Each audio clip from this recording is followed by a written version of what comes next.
Ladies and gentlemen, this is it. Stand in line for your fix. A triple shot of Mark is in the mix, serving you yet another round of fish and grits. October 25th, 2017. How's it going for you, fellas?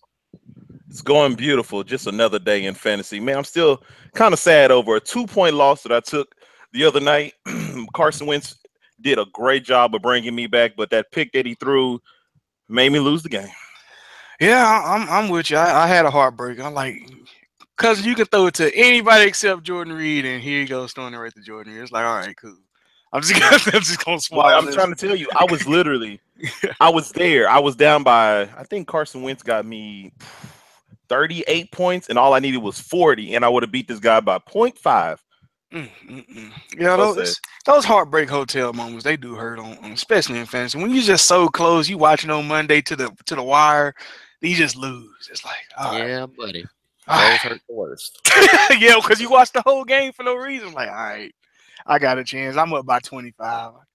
I got this in the books now, fam. And as soon as you lose, you be like, God damn it, man.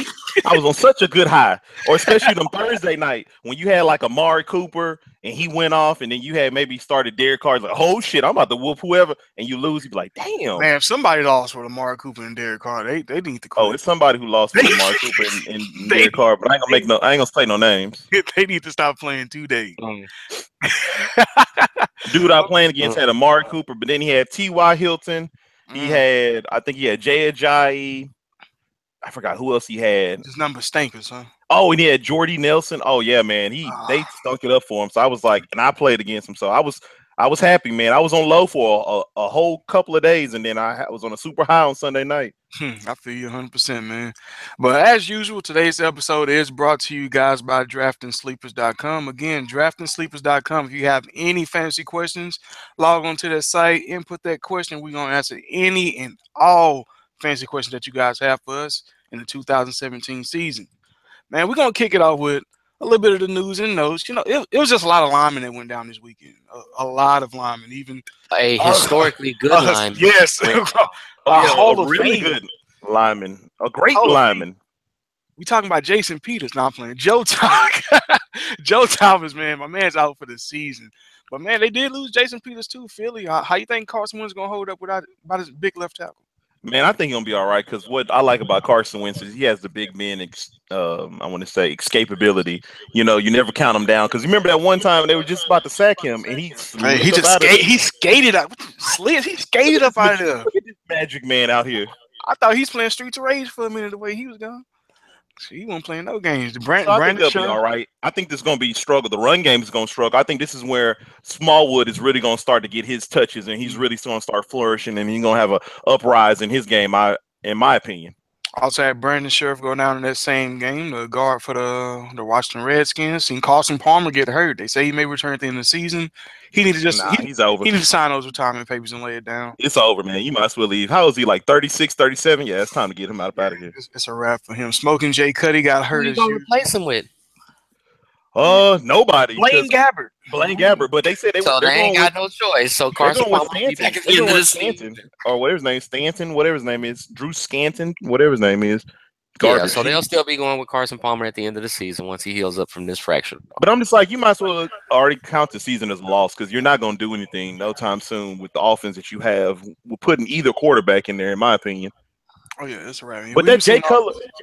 That Jay Cutler injury is really interesting because Matt Moore, in my opinion, is a better quarterback for their system than Jay Cutler is because we saw him do it last year. Because he actually knows the system, He And does, and then I think adding him is actually an uptick in everybody's production. So I think Jay Ajayi gets an uptick. Jarvis Landry gets an uptick. I think Kenny Steele, that's his favorite target. He gets an uptick, and then whenever Devontae Parker wants to play football, then he gets an uptick.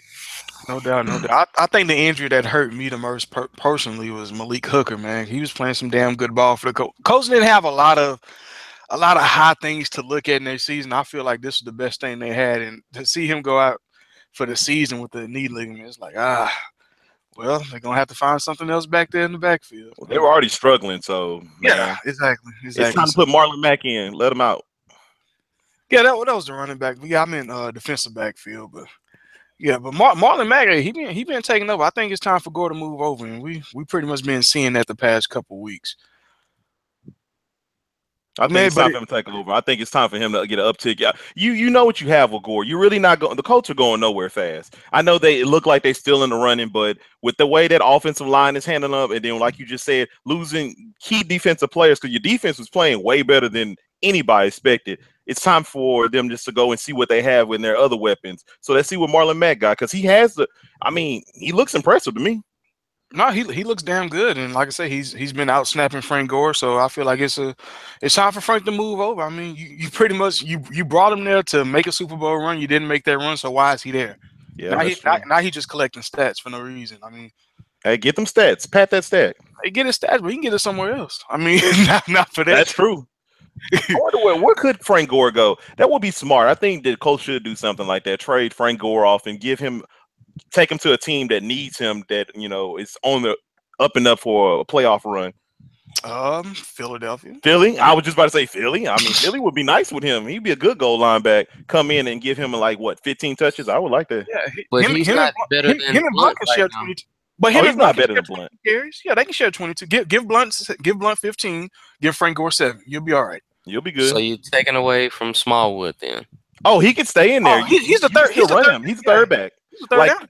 yeah, he can stay in there. I would run him He with take, you. I would. yeah, I he would take run him as and use him as like a slot. Throw him in the slot because he looked good. But first and second down, I have Gore and Blunt in, and just have Smallwood in the third down because Smallwood can't stay healthy. That's the big concern with him. He's always I getting. mean, it sounds like a Philadelphia thing to do. That'll put them right on track to go 8-8. That's cool. Wow, the Oh, slugs, man, I felt that, man. slugs, Uppercuts. Ooh. man. At this point, if you're trying to ride the momentum and wave of success that the Eagles are currently experiencing, you don't do it by adding somebody like a Frank Gore. You're right. You're right. You're right. But I'm thinking of more like if something were to happen, if you just want to get rid of Gore and you just want to throw him on a playoff team that maybe Blunt goes down or something like that, throw Gore in there because I would like Gore with the I Eagles. mean, they had Ryan Matthews for 2 years for crying out loud. Oh man, and that was a headache. Oh wait, And we had DeMarco Murray. You was just like every play he went down, he's like, oh Lord, it may be it. But man, what we gonna do? We gonna jump into the fishy and the gritty players that we have for week 7. Who want to kick it off this week, fellas? Whoa, you missed the most important note of the day, of the week, of the year. Martavis Bryant, practice squad. No, he's not even on a practice squad. He's even on a scouting team. First off, Martavis Bryant, scouting team, whatever. He's still gonna get a ring just like everybody else. So I don't go. Here we I don't go. think I don't think it matters Boy, what stop. team he's on as long as they can get that good old You need to ring be drug size. tested for real. He Do we needs have to drug be drug testing on this podcast? We need to. I need to administer it. Hey, come here, Mr. Broden. They led by the MVP of the league, and he's gonna carry them to the Super Bowl. Jesus I've been Christ. trying to tell y'all, just won't listen. Who's the MVP? The man that got Who? 200 plus carries in the first Oh, game. Bill is not the MVP of the league right now. Oh, My boy Kareem Wentz Hunt? is on riding high right now. Or Hunt, yeah. Did you say Kareem Hunt? Nah? Like, how you gonna say Kareem Hunt when he got Alex Bro, Smith throwing you that know what? piddly? I have It to say sounded this like about you was describing Kareem Hunt. My bad. man, the way Le'Veon Bell runs is just like he slows time down. He runs so slow to me, but then he just takes off, and it seems like everybody else is That's what slow Foster with him. was doing. That's what Foster did that Oh for man, don't years. mention Foster. Foster's And garbage you to see me. I what, never oh, liked you see Foster. what Foster- crazy. you see what that got the Texans, right? The same Nowhere. thing is gonna get Pittsburgh. Ooh boy, Nah, Big Ben is looking like Matt Schaub in these years. Nah, Matt Schaub looked like Drew Brees compared to Ben Roethlisberger right now. Oh damn! I said it. I Ooh. said it. Damn, I that put was it an out there uppercut. like I put it in the there ring like still- cheap weed. I did it. the ring still fit the same. It don't matter. You're right. Crack out whether your you joke. are a guest on that team like Peyton Manning or not, you're right. Whether you purchase a ring or you earn a ring, it fits It the still same. fit the Yeah, same. I mean, if you're just happy to be there, it's cool. I understand it. It's all good. He don't want to be. I mean, I told y'all Big Ben don't want to be there. One Super Bowl, you decided to chill and just be along for the ride and try to take some glory against Seattle. And the next Super Bowl, Santonio Holmes bailed you out at the very end because you was inadequate for the majority of the game. It's Ooh. fine. I'm not mad at it. I feel Man, so Uncle bad. Buzz is Did I live get today. Hey, Get I how you feel so live, bad Pimpin', for and I'm you. shooting live ammunition. I'm tired of all this Roethlisberger Steelers talk. Don't nobody like them except my wife. And I You hope ain't got she like listens to coming. this podcast because if she is, then I didn't mean it. Somebody told me to say it. Ooh. Oh, Somebody look trying at to him. hear the Steelers talk. I'm gonna make sure Hey, Courtney, edit, love you, I baby. edit this minute and a half and just send it right to her email. Let me get your email. Hey, Courtney, love you, boo. He So you gonna be give it on. that. Hey, big head, how you doing? I was Oh, no. God. They gonna tell you that I was saying something about Pittsburgh earlier, but I wasn't. By the time I send I this, wasn't. you gonna be on her fishy list. So I hope you're getting ready for It's that. propaganda. I will never be on my wife's fishy list, sir. You take that back right now. That is I'm on the gritty list blasphemous. every week. It's, Every it's week. happening. I'm always It's, gritty. I'm always in the it's, oven. he just stay hot. That's Hot day. funny. I'm hot, baby. Well, who do you got this week, Wilson? We doing fishy first or gritty? Whichever one you feel like. How you feel? I like to save the fishy for last. I'll start off on a positive note. Now I'll keep it gritty, and keep it right in my That's a first. backyard. My gritty quarterback, who actually really impressed me, although kind of par for the course, but just kind of the way that he handled himself in that game, coming back from early deficit. I give my gritty award for quarterback this week to Drew Brees. Really impressed with the way that he maintained his poise. He threw 2 early horrible interceptions. They were bad. Mhm. Bounced back, kept his composure, kept his team involved, kept his team at it. Actually kept that run game involved to help bring them back and keep the Packers off the field. Not that they needed any help, because their coach was more than welcome to give Drees plenty of opportunities, but still had a 300-yard game, ran a touchdown, threw a touchdown. An interesting stat, Drew Brees is the only quarterback in NFL history to have 7 straight 300-yard games against one team all time, and they're all against Green Bay. That's impressive. Yeah, it's a hell of a stat, man. The gritty quarterback I got this week is gonna be Josh McCown. He week in, week out, he's proven to be a top 12 fantasy starter at the quarterback position. Hey, that's a And, bad man. That's and, one of the best backups. and it's like it's one of those years to where you don't know who's gonna be a mainstay in the top 10 each week. But every week you're starting to see his name pop up, whether it's a 300-yard performance or a 3-touchdown performance. You can start this guy week in and week out if you're just in a pinch. And he's most likely on the waivers in every league unless it's a 2-quarterback league. So if you need a fantasy quarterback, this is the guy to get right now, because he's finding those receivers and the report's getting better. And what's funny about McCown is he's like this every year he comes into whatever program that he gets inserted in. Because when he was with the Bucks, he looked good. When he was with the Browns, he looked good. When he was with the Bears, he looked good. He's a good veteran quarterback, and I like Josh McCown. Shout out to Josh McCown. Where do you graduate from? Sam Houston State. Let's go. Hey, and he doing this when he didn't have pretty much his best weapon in training camp the whole time, and then his other best weapon was suspended for the first 3 games. So hey, he's doing his thing definitely.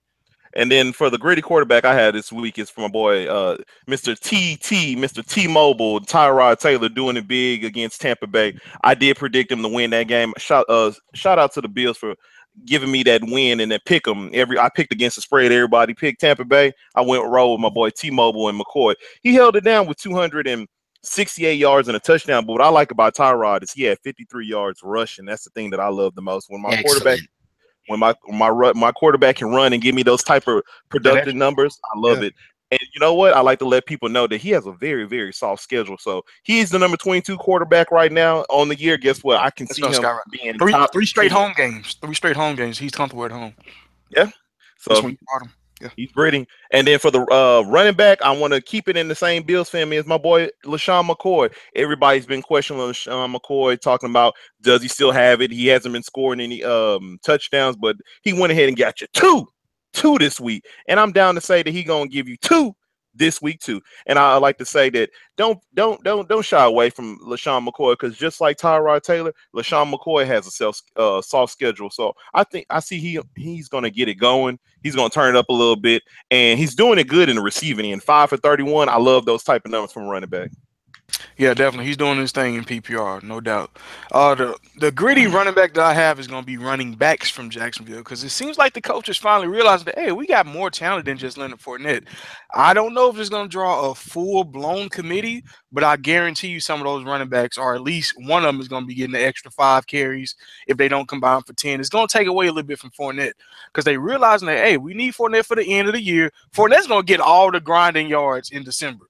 But if you can kill a little time, save a little, you know what I'm saying? Save a little energy on that foot for when they do actually make the playoffs. And I do think Jacksonville will make the playoffs this year. I think they're going to start using hey, you heard me. Jacksonville will make the playoffs.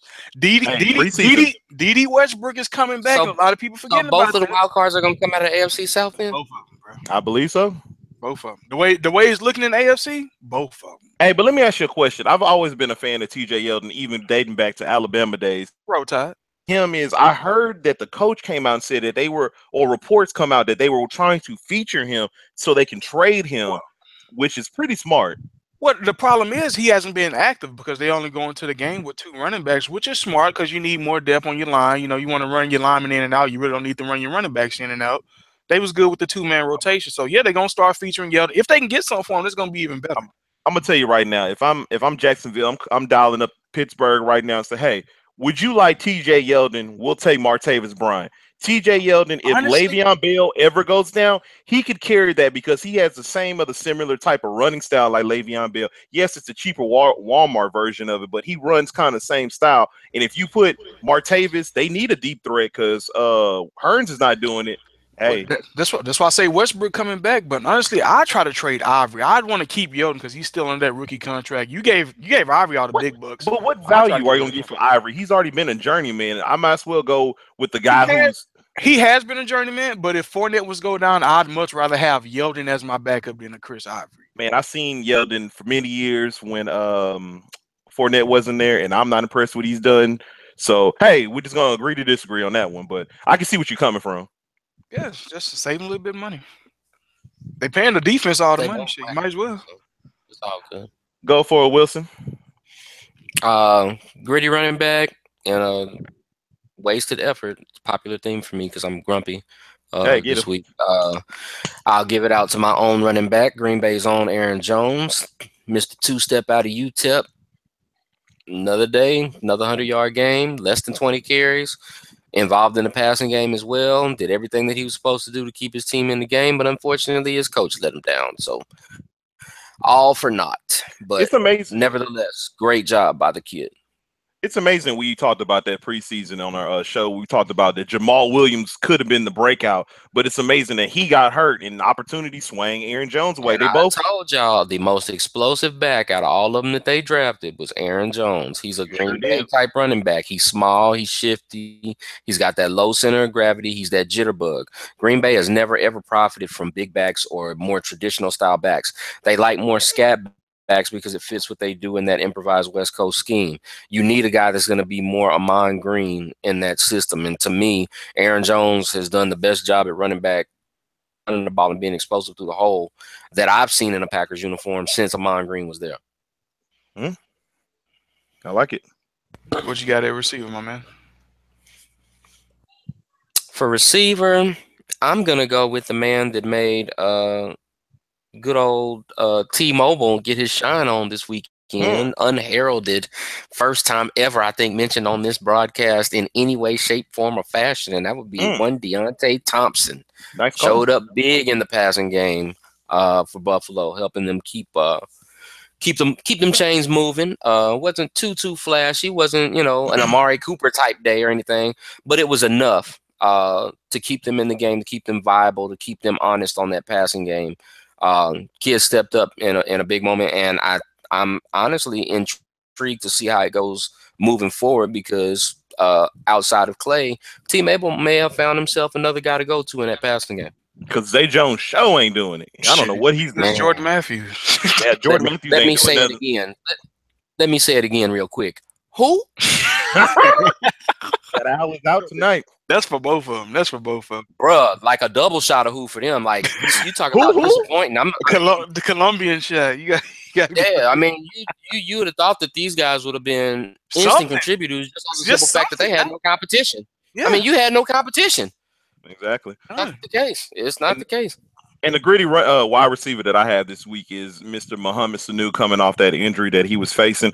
And it was good to see that he got 10 targets and he flourished with them 10 targets with 6 catches for 65 yards. Once again, Atlanta has a soft schedule. I know they're not playing the greatest, but I like to think that Matt Ryan may get it together. I know he did not get it together. Oh, yeah, he's definitely out there. He's out there in the who category because I want to know. Super Bowl hangover, Matty Ice is melted, whatever you want to say.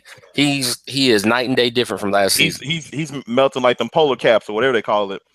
Man, I don't know what's going on because even when that fog, even before the fog settled down, he was playing horrible. That just Oh got yeah, some big. you know that's dry house out there. When you They when trying to you fool play people. bad enough to a point that when in fantasy football, I'd be willing to put somebody like a Julio Jones as a high to middle of the pack wide receiver too. You are playing Ooh. bad football as a quarterback. I agree, but Mohamed Sanu is doing it good, and I think he has good wide receiver three value going forward, if Most not def. low end wide receiver two. If you want to be honest, depending on the matchup, and the matchups are good coming forward. The gritty receiver I got is going to be more from a future base because I feel like the targets are going to start to come his way, especially after Terrell probably had some horrible drops over this past week. Who? Uh, Yeah, he's another who? yeah, he's up there. So I got Josh Doxson. I think he's gonna emerge as the number one. We haven't seen Crowder take advantage. Pretty much seen Reed and Davis and Thompson. That's it. I They agree. don't have a legit receiver that's gonna step up. I think he's gonna start to get targeted. And when you got a quarterback that's gonna throw for $4 grand, somebody gonna have to be the beneficiary, and I think it's gonna be Josh Dotson. And the tight end I got for Gritty is the guy we've been waiting for, and I feel like we've been waiting for him all seasons. Hunter Henry. Anthony Lynn finally figured out that if I give him the ball, the Hmm. offense is going to continue to move. They feeding him the ball the last couple weeks, so hey, we had to take him out the refrigerator, and I feel like the coach is finally starting to get his groove with the play calling. You can tell he struggled, but this guy's a mainstay in that offense. Regardless how many great receivers they have, you got to feed Hunter Henry the ball, and that's why the Chargers on this winning streak because they starting to feed the big fella. And the tight Indeed. and the tight end that I want to give, finally, you taking him out the refrigerator. I took this man out the refrigerator too. Mr. Jordan Reed, he showed up. He showed up big, even though he had garbage time production in that last minute touchdown. I really like what I saw from Jordan. Kirk Cousins finally snapped into his rightful mind and said, "You know what? I have more weapons than Chris Thompson, Josh Doxson, and some Hail Mary plays in my book. I have Jordan Reed out here." And he finally utilized him with what do you have? I want to say 10 targets, 8 catches for 64 yards. I like Jordan Reed going far when he's healthy. Healthy, that's the key. But guess what? If he's not healthy, have Vernon Davis, because Vernon Davis can still get you that production that Jordan Reed probably can give you, in my opinion. No doubt. Mr. Who's Who, it's your turn. Oh man. I think this is my first time really shouting him out on the podcast. But my gritty goes to that man working that two stable system in Tampa. The juice was loose. Mr. OJ Howard came up Wide big, open.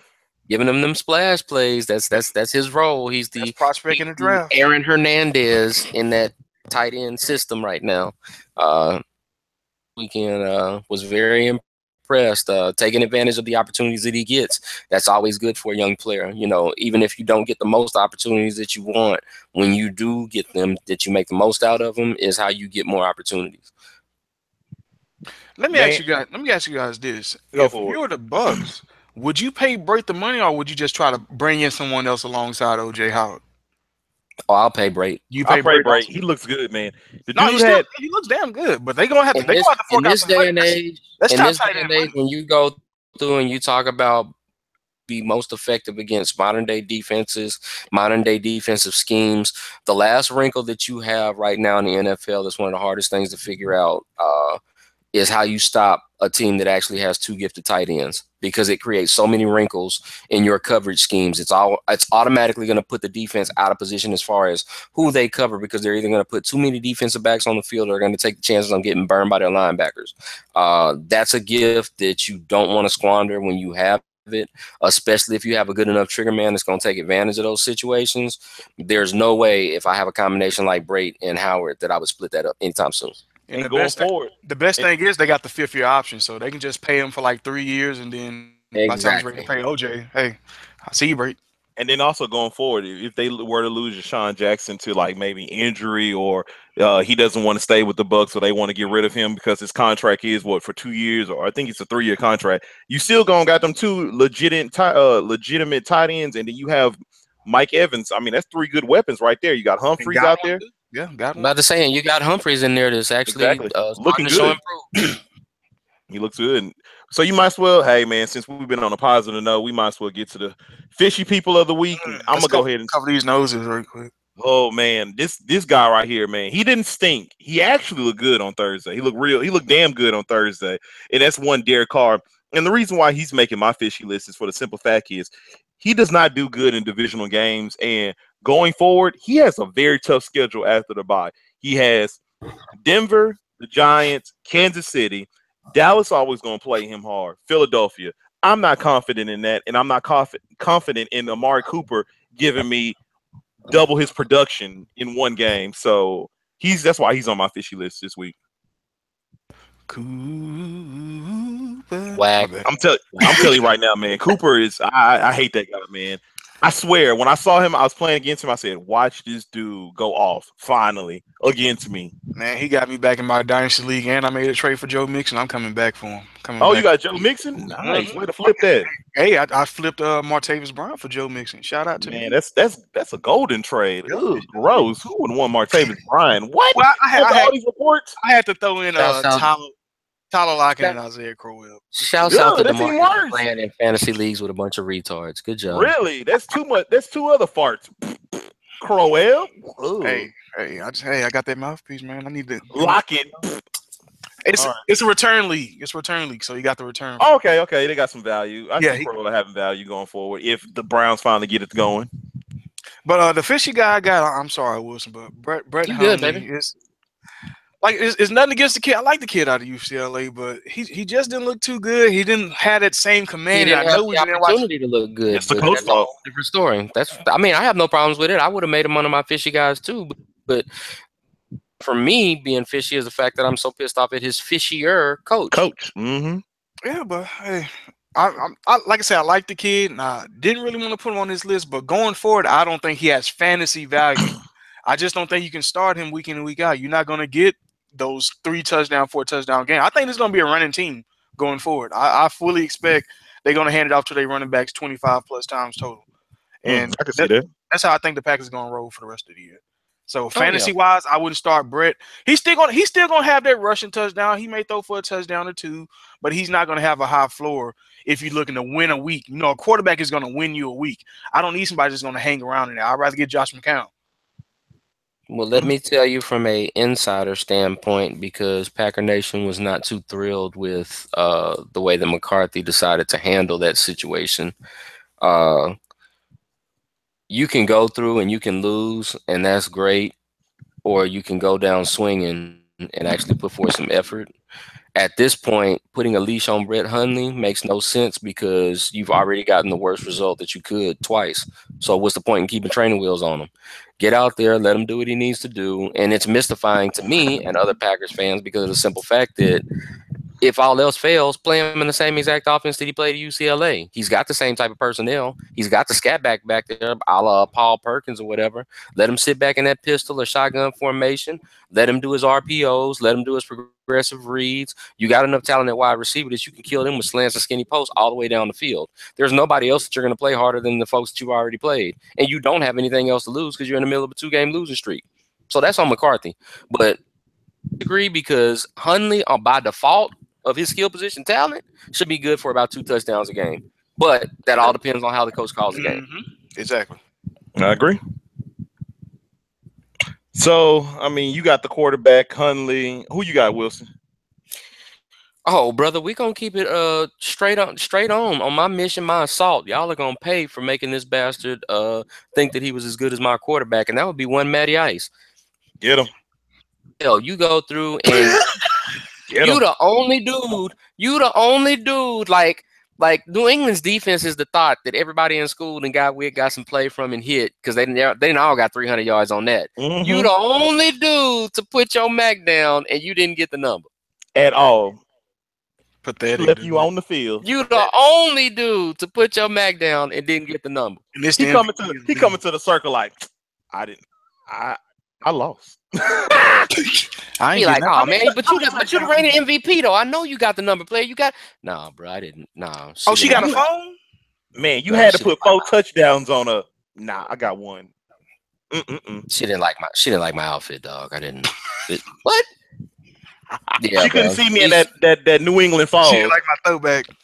He's still fishy, and the other part that sticks out to me too is this: if you are the quarterback that everybody claims that you are, and then the quarterback that people think that you are, and stuff like that, your offensive coordinator can only catch so much heat for the talent that you have on your team. Mhm. It's not like they don't let you audible, bro. He Sorry. overthrew receivers. That was his problem. Yeah, he's just playing bad. He's just playing bad. And everybody, oh, well, the offense coordinator is new and he's not calling a good game plan, blah, blah, blah. You can only blame so much of that on the scheme and play calling. He's just not playing good.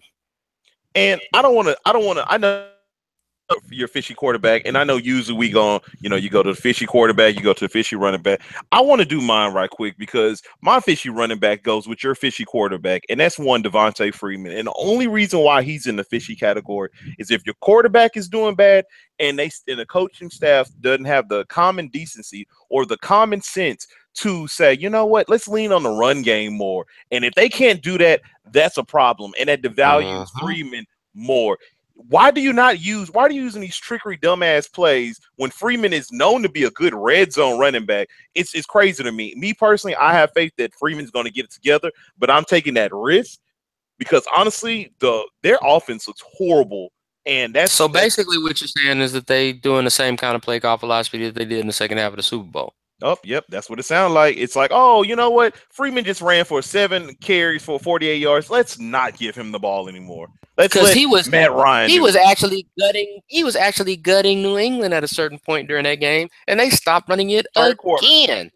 Third quarter. And they stopped running it Like, again. it just looked like a bad breakup when you look at the 49ers and the Falcons. It was I'm like, sure, I'm sure Shanahan like holding his Super Bowl jacket or something, he's like, Man, God something. damn, Shanahan need to take his ass back there. Wolverine style with the picture. He Okay, for petting real. the shit like, oh, I remember that. I remember Yeah, that day. that He was got a nice. poster of Julio and Muhammad and Yeah, just Devontae. hanging up. They all smiling, hugging and Oh, shit. They in the yeah. group circle. That's why Navarro I Bowman miss was the like, good "Man, what old the fuck is that, days. coach? Man, I'm out of here, man." Yeah, that's my fishy. That's the only reason why he's fishy. So you can go ahead and shoot yours off. I just wanted to piggyback off of your fishy run Nah, quarterback. that makes sense. Oh, ain't nothing wrong with that. For me, my fishy tailback is Latavius Murray for the Vikings. Like to see the breakout, like to see the production and stuff like that. I just don't think that they're going to stay dedicated to him. I think that McKinnon is the firm holder in that backfield. That was close. So I think it'll just be a They were just lack of trying to milk the clock. opportunity. They was just trying to milk the A clock. lack of opportunity that's going to keep his numbers down. It was a pleasant surprise for those people that had him and played him as a flex play or a bye week fill in. Pleasant surprise, but I just don't think that it's going to hold up as the season goes along.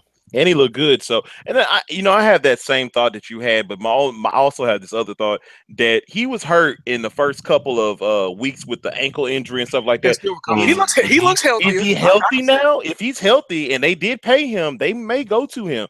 Might kind of ride with the hot hand, but then again, like you said, I see them being down in some of these games coming up. So McKinnon does come in value. Until Teddy Two Gloves come back, baby. Oh, Save the city. Hmm.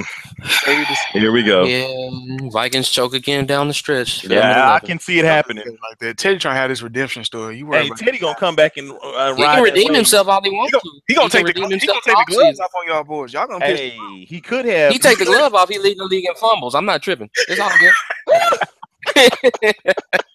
Interceptions take 'em thrown off. all day. Put Take the him off, gloves homie. back on, son. It's Ain't gonna cold be no out there. interceptions. He ain't gonna be able to hold on to the ball long enough. They're gonna be slipping out his hands. It's fine. Man, don't talk Take about him off, brother. Take talk him about Teddy. off. Man, So the running back I got, fantasy wise, he's just not getting it done. I feel like he's more worried about his off the field antics and making all these cool ass videos. It's Marshawn Lynch. He's just not locked in.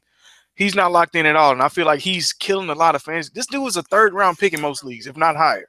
And he's giving you absolutely nothing. And Zero.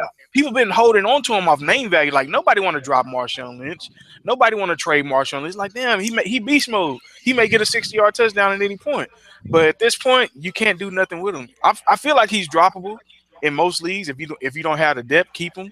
But he's doing nothing for you. He's beneficial zero to any fancy team. Zero. Get rid of him. I agree, man. You show it. Unfortunately, It I showed. agree too. It showed on Thursday when he ran out on the field, bro. Why are you trying to predict your don't cousin? care. At that point, you don't care. You don't care, bro. He put his helmet on and ran out there. I heard somebody say it's the longest run he had all season. I died. Stop it. Stop it. I died. Stop it. I never heard it. Oh Stop shit! it. Like, yeah, That's so funny. that's what I So got. I I heard that the ref whispered in his ear and saying that you just still mad that they didn't give you the ball on the 1 yard line in the Super Bowl. It's That's why. funny. Oh, Yo, man, I'm social trying to feel media that. and the internet are vicious and cruel animals that are undefeated in life. Because I saw an additional one that said that the ref whispered in his ear, "You just mad because we like M&Ms over Skittles." I mean, it's bananas. It's It's Halloween crazy. too. He mad. You know what I'm saying? It's crazy. bro, you mad? You mad? But That's funny. nobody Who you talking got about for my your wide Skittles. receiver, Demarcus? Man, the wide receiver I got is gonna be Travis Benjamin, unless it is a kick return league where you're gonna get the kick return stats. But you're not gonna see those bombs coming from him every week. You still gonna get Mike Williams implemented into the offense. You still got Hunter Henry, Keenan Allen. You still got they just traded Inman. Shout out to Hmm. that. So Bears got a new weapon, but it's Who? whoa. Don't talk about Trubisky. They slowly, man. All his receivers died. Man, give him something. Who? Hey man, So yeah, so Travis, you're not gonna get a 40-yard bomb out of him every week. He's one of those guys where you're gonna expect 4 touchdowns out of him, but you just don't know when they're gonna happen, and he's never gonna have a monster game on top of it. So don't trust Travis Benjamin. Don't go pick him up on the waiver wires just because you see him and he scored a punt return touchdown in a receiving touchdown. Don't do it. hey, I know we recording live, and I hate to cut y'all off. Shout out to the Rockets with the good comeback against the Sixers, man. Gordon was holding it down. Sorry. Against who? Hey, Astros up 1-0, so yeah, we living good. Hey, Against we who? against the Sixers, man. They look good this year. They look really good. Man, And bump the JJ Sixers Redick killed. and they whack ass process. Ain't nobody trying to hear that. Say, You man, know. you don't like Joel Embiid? See, we Man, getting you off don't like topic. JJ I Redick? love Joel. Getting off I topic. love Joel Embiid. He's a former Jayhawk. Hey, he gonna tweet you out if you don't I like love him. Jayhawks. I Boy, love what? Jayhawks. It's all good. Hey, he be tripping on Don't mean Tuesday, he's dog. on a good team. He I be ain't all he tripping. be, he be all in my house. I'm trying to change my clothes. Here come Joel Embiid popping up. Hey, you need to get off Twitter. But yeah, continue, Mr. Wilson. I'm sorry. Oh, you good. For me, my fishy receivers, yes, and I said that plural, until their head coach decides that he wants to take some training wheels off and take a chance. All of those deliciously wonderful, appetizing Green Bay Packers wide receivers, you can cross them all off. Oh man. Until he decides to have some faith and open up and show that same kind of creativity in the passing offense that he does with Aaron Rodgers, be willing to take that chance on Hundley's skill set and ability to improvise. All of those guys are worth us, and that's saying something. And when you talk about wide receivers in fantasy, the caliber of Devontae Adams or Jordy Nelson, who've combined for almost 40 touchdowns since the beginning of last year. And they top Uh, 60 touchdowns right yeah, now. Mhm, right now. yeah, they're one has 6, I believe, the other has 5. They're both top 5, top 6 in touchdowns. But they might stay at 6 and 5 for a while if McCarthy keeps on given this basic rudimentary offense. I mean, it just doesn't make sense to me. It doesn't make sense to a lot of people, but that's something that he actually called himself to the carpet on. So I'm hoping that he'll, in this week off on this bye week, getting back to this Monday night game against Detroit, he'll make the adjustments and he'll have a little bit more faith in this guy that he already invested 3 years in. I agree. And then since you getting on your team, I'm gonna get on my team, and my fishy wide receiver is Mr. Aguilar. And the only reason why he's in the fishy category is because take away the touchdowns, the man's not really not giving you that many points. He only gets like maybe 6 targets a game, and out of that, Zach he's only Ertz up in there, baby. exactly Zach Ertz is killing it, man. It hurts. It hurts. It hurts. It hurts you. It hurts. It hurts to see how he been doing it, but he's been holding it down. But I like to say that Alshon has got to get it going, man. I refuse to believe that Alshon Hey, is he's doing it. thing. He's doing his job. He's doing He's his job. He's stretching the drawing that number field. one. Yeah. He's drawing that number one coverage. So it may work out in the long run. But when I see a touchdown kind of trend going on, a la Eric Decker, or last year with what's his name with the Colts. I can't think of his name to save my life. Moncrief, how to go on a touchdown strength. You can't rely on that. So going forward, he's going to be a flex play, but I can't move him any higher unless I see a target increase. Trade him. Oh yeah, if you can trade him, man. But then again, with Aguilar, the thing I like it is if you look at the schedule, they have some tough teams, not super tough teams, but good corners that they're playing against. And if that's the case, and what's really working is Alshon grab that number one, and Aguilar kind of gets free, it will work out, man. Earth Twins. Everybody else trade. Mm, but he looks good, man. But he looks good. I mean, the dude, Oh, he's hey, bounced back compared to tremendously compared to from what what we he. seen at first, and plus the draft grades, like Yeah, damn, dude, this dude, him and Gurley, my two he was a bounce back. bust. He Him was a and bust. Gurley are my two bounce back players of the year right now, in my opinion. 100%. Who you got at the tight end? I got at the tight end is my boy Cameron Brate. The only reason why he's sitting on this list is because OJ Howard. And I love the targets. Brate still got 9 targets compared to OJ Howard's. I think he got like 6 or something like that. They gonna get the targets But though. what the thing about it is when I'm seeing a tight end get that type of production, that kind of coach, and the coach looks at that like, you know what, I'm gonna scheme this more. So I think that's gonna take a little bit away from Bray. But then again, OJ Howard did have 3 games ago a big game, and he kind of tailed off. So once again, I'm just gonna say temper your expectation with Bray. He's still gonna give you some good games, but don't expect that touchdown a game like I predicted once before. But I believe my man Wilson got the other tight end, if I'm not mistaken. Oh, he had a tight Yes, end. my Yeah. fishy Yeah. tight end will match my gritty tight end, and that would be OJ Howard. He is, um, I guess at this point, he's our new replacement for Hunter Henry on our tight end list.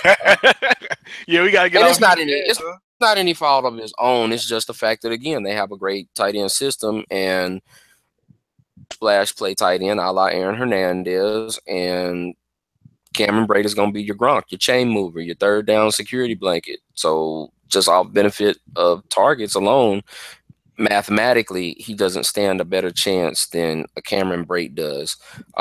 He's not looked at in the red zone as much as Cameron Brate is, and to me, that takes away his value as a tight end as well.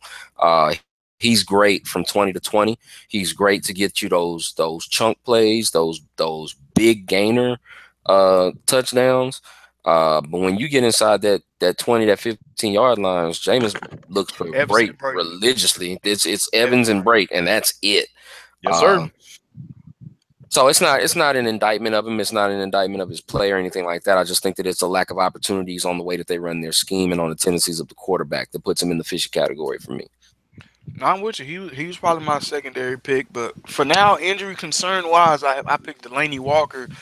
It didn't look good. Whatever Ugh. injury he suffered in overtime, Wasn't and it an ankle or something like that? but the thing is, they don't have to say anything because they're not playing this week, so there's no injury reports. But I expect him to miss a couple weeks. So Mhm. if you No. do, Did you hear the injury report did come out? It was like an ankle injury. He's gonna miss like multiple weeks. They were saying.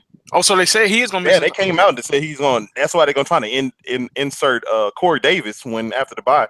Okay, so man, if you got Delaney Walker from a injury concern, just try to find somebody else on the waiver wire that's gonna hold you down at least to the playoff run. I think he'll be back for the fantasy playoff run. Then you can insert him back into the lineup. But for now, you're gonna have to hop on that waiver wire and see who you can get to replace my man. Because man, that's a locked in 6 catches for 70 yards every week, Mm-hmm. and that's a huge chunk, especially in the PPR format. That's 13 points off the board. Oh, this is what it was. It was a bone bruise in his right ankle, and he's in a walking boot right now. Hey, Yeah, that's not. side note, Greg Olsen is out of his boot. He will. Hey, stop dropping knowledge like that on this podcast. Greg Olsen, if he's on the wire, find him, stash him. He's coming back. Somebody was stupid enough not to stash him on their IR. Okay. Hey, that's what I say. If he's there, find him, stash him, play him later. He will pay off. He's fresh. I know Cam is eagerly anticipating his arrival. That's what I'm saying. He needs him. He needs him. He misses him. He misses Might He him. sent say him love Cam. net. He sent him love net. That's why he's all moody. It makes sense. Yeah. That's why he been all pouty. He got, man, if I would have had Greg Olsen, we Yeah, would have won. they talk about the offense like, man. Y'all talk about everything, but y'all not talking about how I miss my tight end, though. Yeah, he started All right. crying. I love right. you. All right, Cam. Walk off with his romper on. Come on. Yeah. Kid. Okay, Cam. All right. Settle down, fella. Settle But down. man, that has been the fishy and the gritty players for week 7.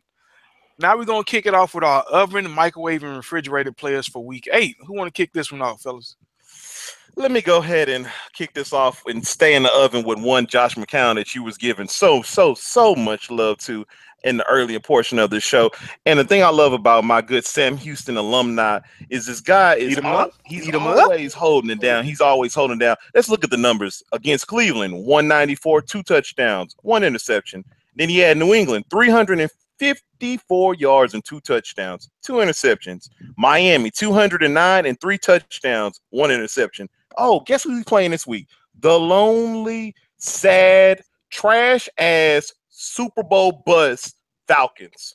Line him up. He's in the flames. Oh yeah, he's in there. He's in there. I'm gonna stay in the flames with the Philly kid, my boy Carson Wentz, man. I think he's gonna hold it down yet again. I think he's the number two quarterback on the year next to Alex Smith. Both surprises. I don't think Oh, he's nobody number one expected. in my. He's number one in my book. He's number one in your book. Blah Yes, sir. blah blah. Hey man, hey, don't talk about him. And he Hey, got the 0-7 49ers coming to Philly. He's gonna destroy them. I expect nothing less than 303 touchdowns minimum. And he may lead the team in rushing again like he did last week. Seeing that boy skate up out of there. I like to say, and I like to interject and say, you said nobody called Alex Smith being this good. I believe there's one Marcus Ray Griffin that said Bro, that you didn't say Alex number Smith. one, Bro, I didn't say he was bro. gonna be number one, but I said that he's gonna have a breakout season. I said this was gonna be a breakout season. Andy Reid was gonna let him off the hook and let him do what he has to do. I can go back to that podcast. I will find that snippet and I will post it and I'll let the world know that I called that one. Pat on the back. As usual. Blah Ah! blah blah blah As blah usual. blah blah blah. That- Are you gonna tell your On next tell your week's forearm injury, like Joe Thomas? on Am I next gonna do week's what? injury Are report, you can gonna we? tell your elbow what trying to pat Yeah, yourself on? I Oh mean, yeah, let's man. let's I let's broke list my him on the arm injury in- report for next year. He's gonna have a torn rotator cuff out for the season.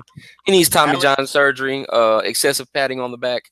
I'm gonna tell you right now, the only reason why I thought Alex Smith was gonna be good is because they drafted Mahomes right Yeah. behind him, Hey, and Alex anytime had you his get great out year there.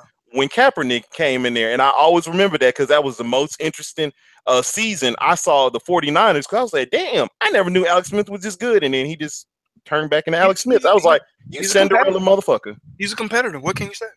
Yeah, I like He's a it. gamer. He's a gamer. I'm with I you. like him. Who you got, Wilson? Brady. That's why you Next. gonna give us Brady onto the I ain't gotta say no more. You He don't. got, You he don't. got he got the Mr. Chargers. 45. That Even winning though, that winning streak for the Chargers coming to an end this week, bro. So I oh, it's hope. not ending. It's not ending. Upset time. All right. Upset time. Oh, bro, not in Foxborough right now. Yeah. I'm Mm-mm. gonna let you know. Upset time. They Upset gonna, they time. gonna have that afternoon fall. Y'all get ready. That Chargers pass rush is looking mighty good, and Phillip Rivers is looking mighty good, and not throwing the Well, ball I over. got. Turn the Uh, ball over. I love getting extra Milky Ways. So if you want to make Oh, this, you a wanna way, you wanna Uh-oh. you wanna make this a what? you You want to know make I'm, this Are we right? going straight up game or over under? What we doing? Straight up game, homie. That's Straight up game. game. That's You straight up confident game. in the upset? I got I Chargers. say Patriots. All right, that I like it. Milky Way, I want a Twix. I like to feel a little, Okay, and I want to cool. switch it up a little bit. Left or the right? Now, what kind of Twix? You want the left? You want the right? You want the peanut butter? You want the dark chocolate? The I regular need chocolate? the regular. I need It the doesn't matter almond. what kind of Twix Ah! you. Because the fact of the matter. How dare you do that to me, I Rock? mean, I'm just gonna take a picture of it and send it to them after they lose, because I mean that's pretty much as good as it's gonna get for them. Just But hanging I on need love. that family size. I need that Don't- family size Don't be Milky Way. disrespectful, man. I'm gonna go hit up Xavier's Halloween candy thing and grab me a Boy. Twix. Boy, he gonna have that yin. All But right, Daddy, don't that's catch no my beat candy. down from X. Yeah, don't catch no beat down from X. Just Oh, he right might on whip my ass. He might whip my He ass. don't play about the candy, bro. Look, he handed me Yeah. his. Look, I hate to get on a tangent. He handed me his candy in the back seat. He had these gobstoppers, so I held 3 of them. So I kept giving them back to him one at a time. He was like, "Daddy, where my yellow candy at?" I said, "You ain't had no yellow." You ain't Yes, got I it. did. I gave you my yellow candy. Well, was he about to took whip he my took ass. full inventory on He that. took He major was, sure did. inventory immediately. He he did. was He not said, playing that long. he said I had a yellow, a orange, a blue, and a red. I said, "Damn, this nigga smart." Said, run me my shit. Run me my shit right now. I- Who the running back you got, Will? Running back in the oven. Man, this is so good. I guess I went cliche this week, but yeah, Zeke, and I ain't gotta say no more. Damn, You man, know, hey, you dropping too much knowledge on people who's doubting these folks. you really don't. He's good to go at this point. The running back I got in is going to be Ingram. They starting to feed him, and I think we're starting to see that collection of veteran quarterbacks starting to feed their young gun running backs, and they all Smart. starting to have success. For some reason, it's odd. It's like they all realize, like, hey, if I get the running game going, it'll open up the play action pass, and I can pass the ball downfield. So I you think start. that Sean Payton is finally getting off his stubborn ass philosophy, and he's starting starting to understand if I want to rejuvenate and bring these Saints back and actually have them matter, I'm going to have to be a little bit more balanced, and I'm going to have to run the ball more. It's getting him more success now than just chucking the damn ball 50 times a game and hoping for the best. Well, the problem is they always ran the ball, but they just never used Ingram like they're using him now. He always had somebody behind him, like taking cares away from him. Well, This the That first and the this fact the that they don't longest run stretch. strong to their situations. They just ran the ball just to say, oh, we ran the ball. They well, didn't run the ball in places where it would be effective in effective well. situations. Once again, I'm telling you that it was that little light that I talked about at the end of the last season. I was the highest one on Ingram because the simple fact is, last at the tail end of the season last year, Oh, he the was a Saints monster. defense, the Saints defense was improved, and when the Saints defense improved.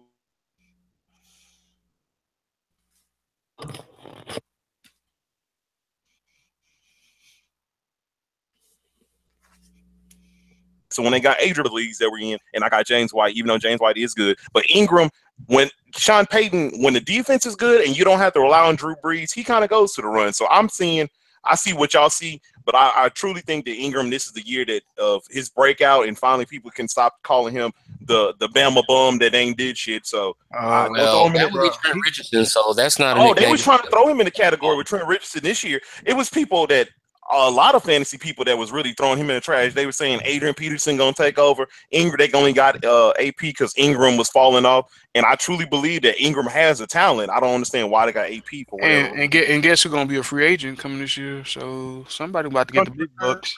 Get that money. Get that Somebody money. about to get the big bucks. And the guy, If I was Ingram, they would have to franchise me for me to come back Bruh, to I them. don't. There's no way in hell that I would stay there because literally the Saints have made Mark Ingram look bad as a yeah, running back and they as a tried to football get rid of player. him so many times. They tried to If I bury was this if nigga. if Mark Ingram was on the Giants or if Mark Ingram was on the Chargers, he'd average about 1,300 yards a year. I like to let people know Being Ingram completely has honest. survived Pierre Thomas. Who else? It was Travis And take your Cadet, pick. I mean, Chris Ivory. Travis Name Kennedy, him. yeah. You name him. Yeah, he's been good. He's not going to survive Kamara though. I think we're gonna go ahead and say that. Oh yeah, I don't think Kamara looks good even He's not between the going to tackles. survive Kamara. You can't survive somebody that got their own package. Like, dude, they Yeah, feed him. man. Yeah, Between the Kamara. tackles, he's Kamara nice. has that. The Kamara is starting to have Kamara that package is appeal real. with the Saints, like a David Johnson or a Todd Gurley. Like he's in there. Oh, seriously, Like yeah. I look for him to be like literally pushing for Six plus catches 1,800, a game. 1,900 yards from scrimmage next year. Yeah. Like Ooh, seriously. I like the way you're talking right now. Maybe the Saints trying to build up Mark Ingram to trade him off. Who knows what they're trying to do? I mean, there's nothing wrong with that too. You go through and you put some young talent behind him. But with Alvin Kamara, man, off the little small set that we're seeing right now, you go through and you fast forward to next year, and legit, you can see Alvin Kamara getting 1,100 yards rushing and another 750, 800 passing easily with the way that they use him. I agree. And shouts out while I'm at it to the Saints because if we go back and we look at it, off production so far, first half of the season, off of the draft picks that they've made, they hit an absolute home run on their draft this year. And Because just about every player that they drafted has produced this year. Sheldon Rankins too. He stepped up big time. A lot of people sleeping on the big fella in the middle. But Oh, Yes, yeah. sir. And the running back I went through for this week is I want to go back and forth with these two, but I went ahead and went with Forte. You know, I went ahead and gave the oven to McCown. I gave the oven to wow, Forte. He had a hot week last week. He did have 7 attempts for 41 yards, but I like to look at the receiving end, and he also out-snapped Aguirre and he out-snapped Powell, and I like those numbers. But when you have 5 catches, 41 yards, and you were on a lot of people's waivers, that's gold to me. So pick him up, start him up. He's playing Atlanta. Atlanta's defense can't hold nobody. They couldn't hold Burkhead. They couldn't hold Lewis. They couldn't hold White. They couldn't hold anybody. So go ahead and start him up. I they think. couldn't hold a backpack with 6 handles. Damn, them niggas trash. They trash him. That was equal parts slugs and country. I like that shit. Man, that was something like Shannon Sharp would have said. Trash, man. Yeah, just skill. Yep. Where's my yak at? Man, that was some Henny and Miles right there for real. Dang. And then the oven player for the wide receiving position is I'm gonna go with Mr. Jarvis Landry. I've always been a fan of Mr. Jarvis Landry. And finally the Dolphins woke up and saw the light, and they saw the light of Jarvis Landry. And the thing that I like about Jarvis Landry going forward is I feel like him going against Baltimore this week, he's going to get a lot of those dump offs for the simple fact is Mhm.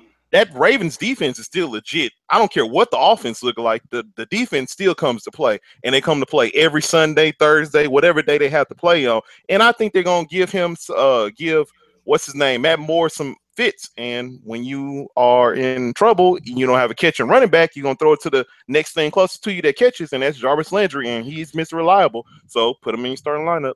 Definitely is. Same amount of catches as Odell Beckham through the Yes, first. sir. Okay, there you go. The guy I got is the 2017 version of Steve Smith, and it's going to be Mad Doug Baldwin. I feel like the offense I like runs that. through him. What did If, he say? if What did he say? the 2017 version of Steve Smith legacy is not dead, it's continuing to go. I can believe that. I can see that. Steve Smith even said that about Doug Baldwin. That's why he won 89. Everybody got to know that. But he goes as the offense goes. You start to see Russell find his groove. He's Hmm. starting to get his weapons involved. And as good as the Texans are on defense, they still lack the coverage Oh, ability man. to hold somebody like Doug Baldwin. He's gonna get in the slot. Get open. Didn't Harold Miner wear 23 as well? Harold Who? Miner. Yeah, didn't Harold Miner, the dude That out of don't mean he's UNC Jordan. back in the day that was hailed as Baby Jordan? That don't Just mean as he's he Jordan. won 23 don't mean that he was Mike. Y'all Oh, better come stop that blasphemy with this Come on. Hey Doug man. Baldwin madness. Hey, Steve Smith Doug said Baldwin it. has been a top 12 receiver the last 3 years. And in Oh the second half of the year is when he turns up. Right now my. we at week 8.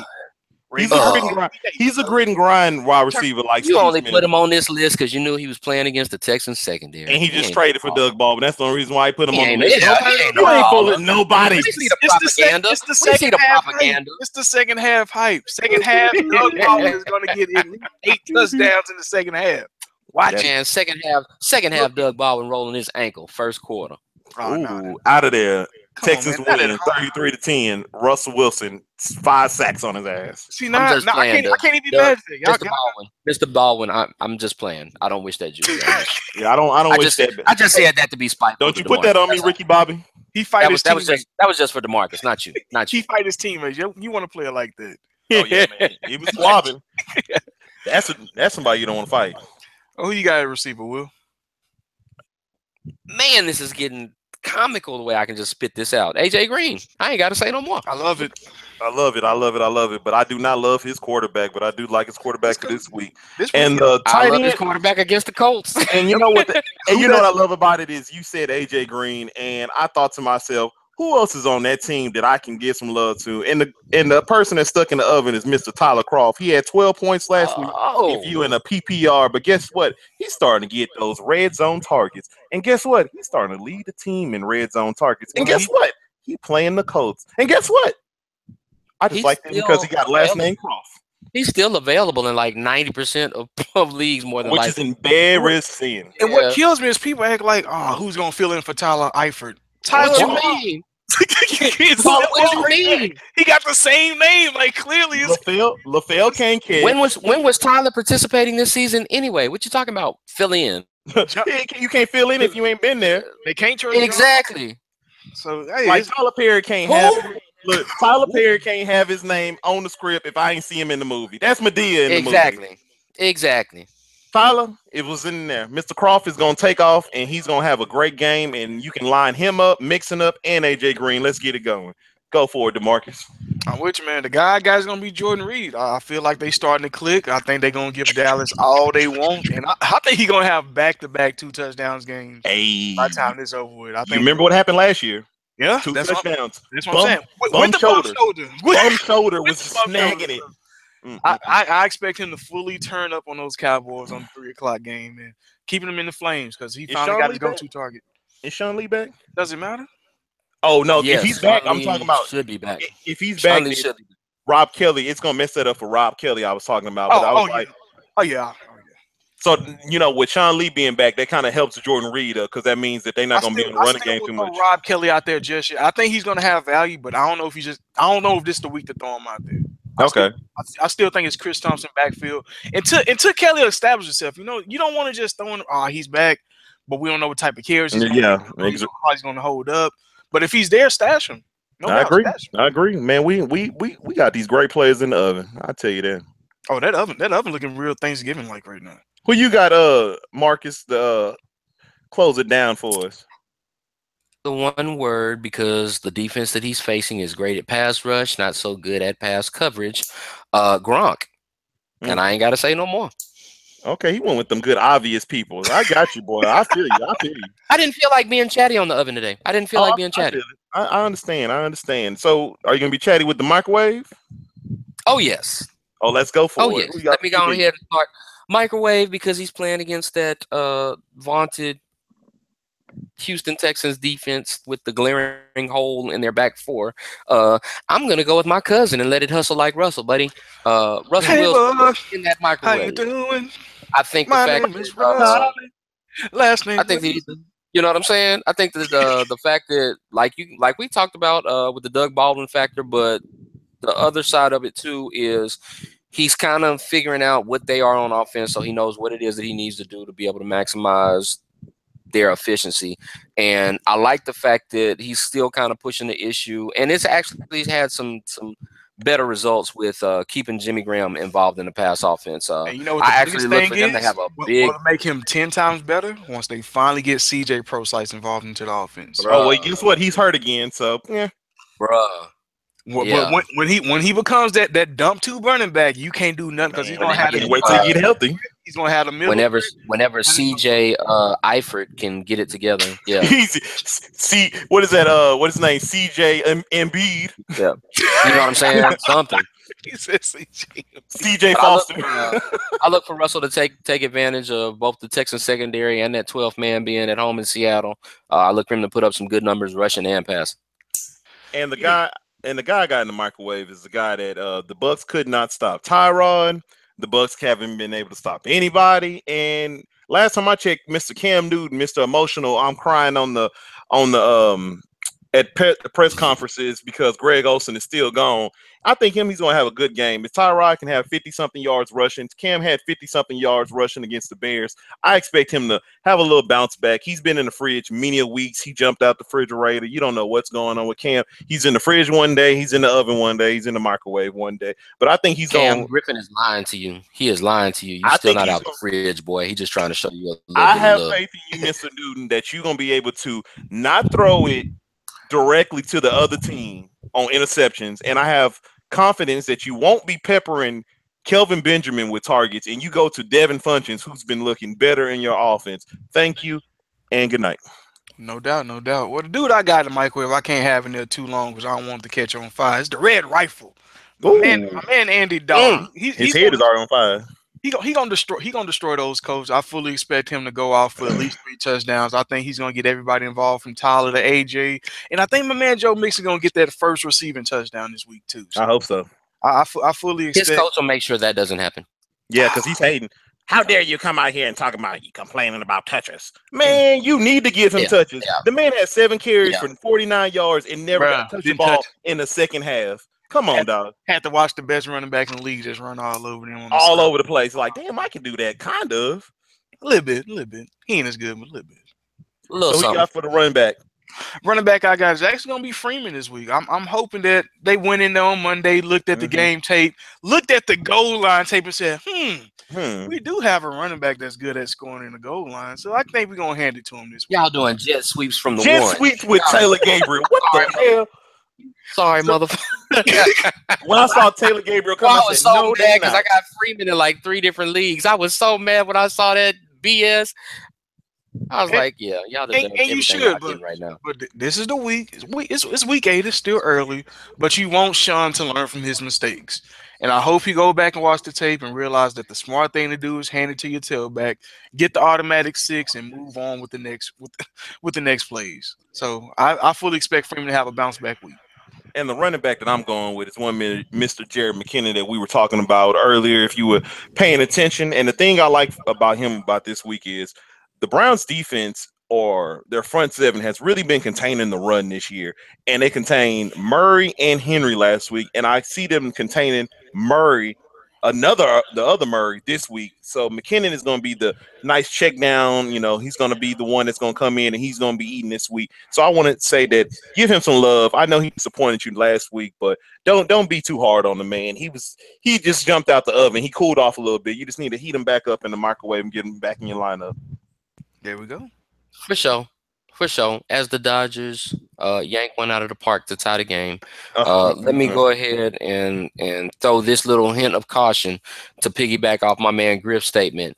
Be careful when it comes to this Minnesota Cleveland game because all of these London games have been topsy turvy.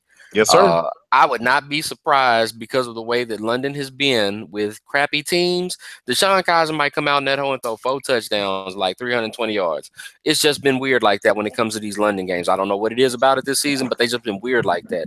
Uh, for McKinnon though is they're kind of that situation with Cleveland's defense, like the Chargers defense is with New England. They're so adept at wanting to be aggressive on the pass rush that depending on the play calling for Minnesota, a lot of delayed draws or take advantage and run some traps and stuff like that. He can run off some big plays against them and take advantage of them being overly aggressive in the pass rush.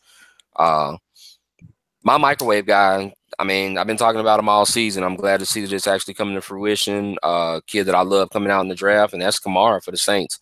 I just see his role still expanding, and I think that it's one of those things where it's a win-win for him because he'll either expand and he'll get more touches in the ground game if Ingram isn't able to get his shot off in between the tackles, or if Ingram is getting his shot off and running inside, Kamara's just going to catch more passes in the passing game. Either way it goes, he's still going to get you yards. He's still going to get you points. Who you got for wide receiver? For my wide receiver, I'm going straight back out to the UK again. And I think that Mr. Thielen is going to have a big game for the Vikings. You got a feeling about Thielen? Yeah, I got a strong feeling about Thielen. Like legit, this is his time to shine. It's no diss or no slight or anything like that, but he has to take advantage and show skills to be a potential number one with Diggs being hurt. I agree, man. The dude looks good. And I think that he's taking full advantage of it. I think that he's in a unique situation because as it pertains to his team, there's no drop off no matter who's playing quarterback in his production because they're all comfortable with him.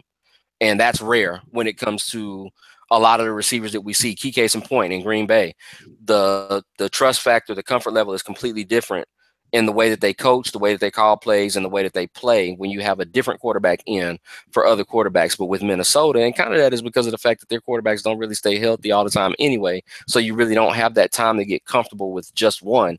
But his stats haven't really dropped off and his play level hasn't really changed despite who's in it quarterback. So I really like him against that Cleveland defense. Their secondary can't be trusted. Peppers is the best thing that they pretty much got out there, and he's banged up right now, and he's not a corner. I look for him to use that size advantage and to take advantage of that intermediate game and put up some pretty decent numbers. And I think he'll get a red zone touchdown. I like that. I like that Nas being draw. And the person that I have that's in the microwave, he was hot. He was hot 2 weeks ago. And then he went on by. He cooled off, but it's time to warm him back up. And that's Mr. Marvin Jones. He's playing it at Man, put him on a milk bottle. That's a name I ain't heard almost all season. Detroit. And guess what? Golden Tate is hurt. Guess what? They're playing at Detroit. Like I said, yes, they're playing the Steelers, but like I said, at Detroit. And I like to let everybody know. Like the Steelers defense is good. Oh, they all right at home. Man, whatever. At home, they all right. Whatever. At home when the grass ain't cut and it's before a 3:00 game on a Wednesday, maybe. Yes, sir. No. But yeah, Marvin Jones looks good. He looked good. Kenny Galloway coming back, so that should open it up a little bit. And it ain't no hate. It ain't no hate. It ain't no hate. Quarterback healthy. He may be overrated ass Steelers. Stafford, he did get a week to rest that thigh, that leg, whatever ailments that was killing him the week prior. I feel like he's gonna come back and let everybody know that, hello, I'm Matthew Stafford, and I still am a good quarterback. And I'm the best quarterback in the NFC North because I'm the only one that's healthy. Okay, I like the knowledge that you dropping. You better be glad that you said that over the podcast. Marvin Jones, 9 catches, 110 yards. 2 touchdowns. I had this Fiji water bottle in my hand right now, and even though it's plastic, I tried to break the top off so I could cut you with it if you were sitting next to me. Damn! Oh my God! Cut you with the plastic bottle. Jesus! Best quarterback in the NFC. But let me explain something to you, homeboy. The best in the NFC North with a broken collarbone is still better than all of them healthy. I don't give a damn. Aaron Rodgers can come out there and throw left-handed and still put up a 75 people. Aaron Well, Rodgers out there throwing with his feet. why he didn't play against the Saints then? You know what, sir? Huh? You know what? He was fresh off Huh? of surgery, sir. He was still in the hospital. No, He was taking best. he was taking photos for the But it's gram. I saw you, Aaron it's Doing it Rodgers. for the Vine. Doing it for the Vine. I saw you in that hospital bed posing. He ain't trying to win. Oh yeah, that's it. He ain't trying to win. Oh, go to Marcus I before. Hey, wait till I see you. The receiver I got is the man that has a touchdown in the last 5 games that he's played with the starting quarterback Matt Moore. It's gonna be Kenny Stills, and if I like Devontae Parker is not playing, check and make sure he's playing. If he's not playing, dog this gotta guy's eat. a must start. This guy's a must start. You got to start Kenny Big guy Stills. gotta eat. Yes, The numbers say he's gonna give you a touchdown. I mean, numbers don't lie, right? That's true. There we go. Women that's lie. what we in this business for. Get them points, homie. So who you got for tight end, DeMarcus? The tight end I got is going back to the London game. My man Idris Elba going to be out there supporting Kyle Rudolph as he continues Rudolph, the red-nosed reindeer, taking in all the touchdowns for the Vikings, the second best team in the NFC North. This mother. Oh damn, Green Bay. After the Lions, it's the Lions, Vikings, Oh my god. Bears, Oh. Green Bay. Oh Yeah, my yeah. god.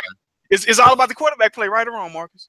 It's all Hey, about you're the right. quarterback You're play, right. And when your quarterback ain't Ladies and running, they ain't gentlemen doing of it. the Fishing Grits audience, ladies and gentlemen of the Fishing Grits audience, I have to apologize because my co-hosts are deciding to be way too mouthy right now because we're not looking at each other. That's fine.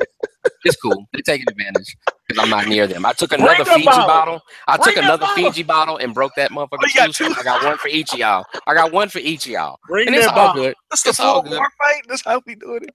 It's No, all good. This ain't no bar fight, man. He cutting up some bottles. In This the is the house. PPR, This is the house version. I'm of old the school, baby. That's the way Uncle Buzz know how to fight, baby. That's how Uncle Buzz gets down. Straight razors and broken bottles. He killing people with plastic bottles and toothpicks.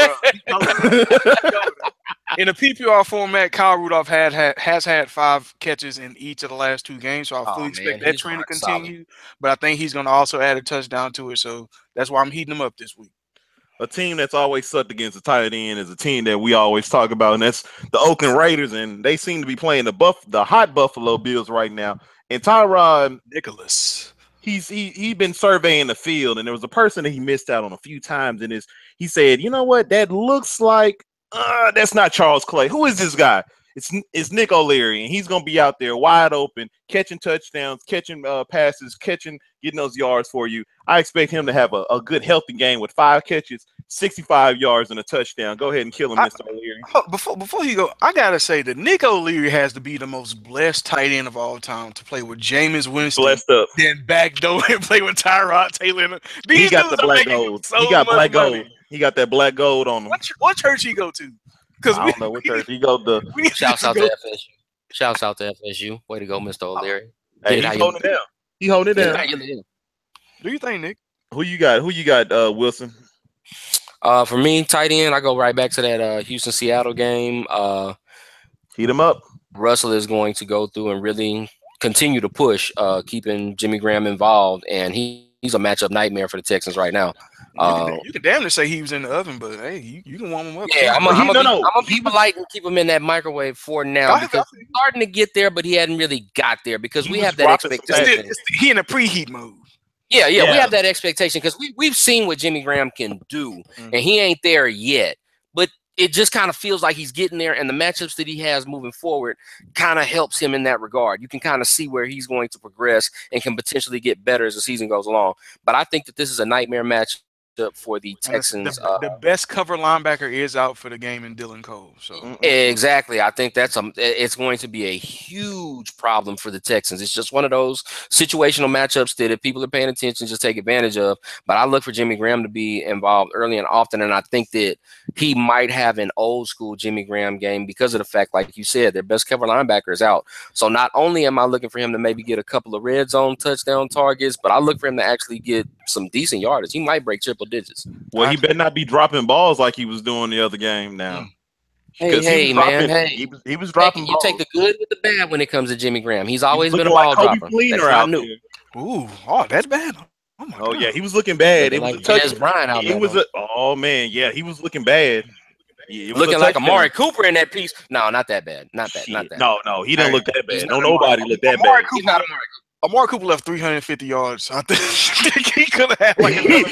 could have had He's not 500 a man. yards, 500 yards and 5. Amari should be over 1,000 this season. Amari should be over 1,000 right now this season based on the number of drops that he's had. Man, He should have over 1,000 yards easy. That's he facts. dropped more That's balls the than sad part. calls. That's have facts. for, That's T-Mobile. awful. He dropped more balls than calls. Man, Sprint and we T-Mobile. love you, Amari. I mean, get it together, brother. But yeah, Get I some mean, stick 'em on them gloves, boy. yeah, something. You play for the Raiders, Bolitnikov and all them. They want to stick them. I know they still got some back at the gym. Go and throw some on the whole time sake. Hey, it's a few players. It's a few players like Cam Newton, Amari Cooper that then jumped out of the refrigerator, and it's a few people that we got to put in there. And there's a guy that I've been thinking about putting in there, but I said, you know what? I like this guy. I like this guy. I love this guy. I loved him when he played with the Patriots, but since he went to the Colts, he shows flashes. But there's something about that Colts, that whole offense, that whole organization. There's something going on, some bad juju or something that's going on. Maybe a coach needs to be fired. I ain't speaking too soon. Maybe it's the small ass wide receiver calling out the offensive lineman like. When you're below 6 foot wide receiver and T.Y. Hilton called out the whole entire offensive line. And Mr. Brissett, get in the refrigerator. I don't need to speak to you much. Refrigerator with Andrew Luck, with T.Y. Hilton, with Peyton Manning. Who else back there? Not Johnny Unitas. They all in there. They all in there. All in there. He is in the Marshall Falk. Adrian James in that thing. Said Marshall Falk is in there. Marshall Falk then left the Rams. Time out. Wait a minute. I'm sorry. Stop the presses. Hall of Fame or not? Yes, he was. There is no point in time in Marshall Falk's entire career that he has ever been in the fridge, sir. Oh no, I agree. But his time is over as an NFL player, and when he retired, he can come out right now and still get 75 on 18 carries. You about right. Not on the Colts. Anybody? Don't you ever talk about my favorite running back. Jesus was looking at them at their prayers and saying, "I can't help y'all win this one. I'm sorry. Nah, I can't do it. I saw T.Y. Hilton sending out prayers in the end zone. It wasn't working. Jesus was like, y'all can't even help y'all score this game. He was like, I didn't get that. I was in Buffalo with T-Mobile service. I couldn't catch your call. I'm sorry. They took a knee. They thought they was protesting. They was praying for a woman. They was praying. They were protesting. Please, Jesus, come on, man. I know you see us out here, baby. We trying to do it, baby. Come on now. Speaking of cold offenses, the guys I got, Trevor Siemian, like he that pumpkin is out. It's Halloween time. He carving the lip pumpkin. What face is that? That's Trevor Siemian face. Man. Oh my goodness. Yeah, he been smoking. He been smoking up in that Denver. The saddest part about it, what you gonna do? Go to Brock Osweiler? Is that? That's even like you have no options. You have no options, homie. That's the freezer. Paxton Lynch. What are you gonna do? Like, it's sad. Like you can't start him right now. I don't know if you can later on in the season, but right now, put that boy in that fridge. We may have to put him at the bottom with the vegetables and everything. Yeah, put him down there with the onions. The old onions, the green onions are starting to curl up like a claw. Yeah, it's starting to curl. Yeah, he stinks. He's starting to go hairs. Get in there, man. Orange juice down there. The soggy tomatoes. Man, I mean, for real, it's true.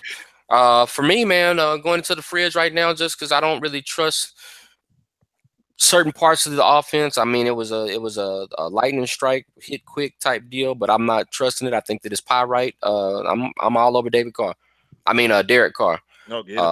Both. Put them in the fridge. I believe that Buffalo continues to get no respect in spite of the fact that they keep showing improving with one of the most underrated, if not the most underrated defense in the NFL right now. People can take their chances and go at their own peril. And the fact that they're playing in Buffalo, cross-country trip, and then you got to go somewhere like Buffalo, which I'm pretty sure is not very warm right now. Feel like a fridge to Derek Carr out there in Buffalo. So he might as well go on and get comfortable, adjust the long johns. I know, get your warm compress for your back. Get your warm compress for your back. You don't want to tighten up, but I do not trust him to put up big numbers against Buffalo. Put your snuggie on. Put your snuggie on, Derek. Who the running back gonna join him? Running back that's going to join him is the man that actually had the balls enough to speak common sense, but unfortunately, you play in a state and city that has no professional football common sense, and that would be one Joe Mixon of the Cincinnati Bengals.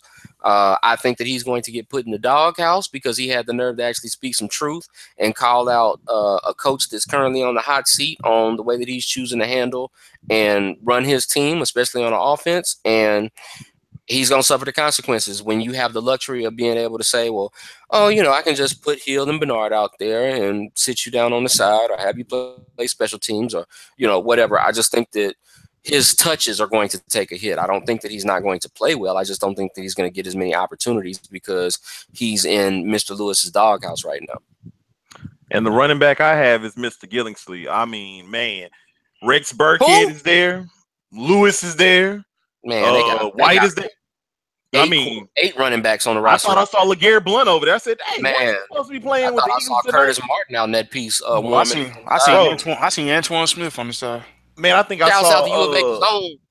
Shout out, he got those rings, baby. I thought I saw Stephen Ridley out there. The Patriots man, every running back in that backfield, and the only consistent one has been James White. I mean, honestly, if you want to be serious, you don't know who it is. It's the Belichick kind of thing. Gillingsley, if he doesn't give you the touchdown, he's a bust.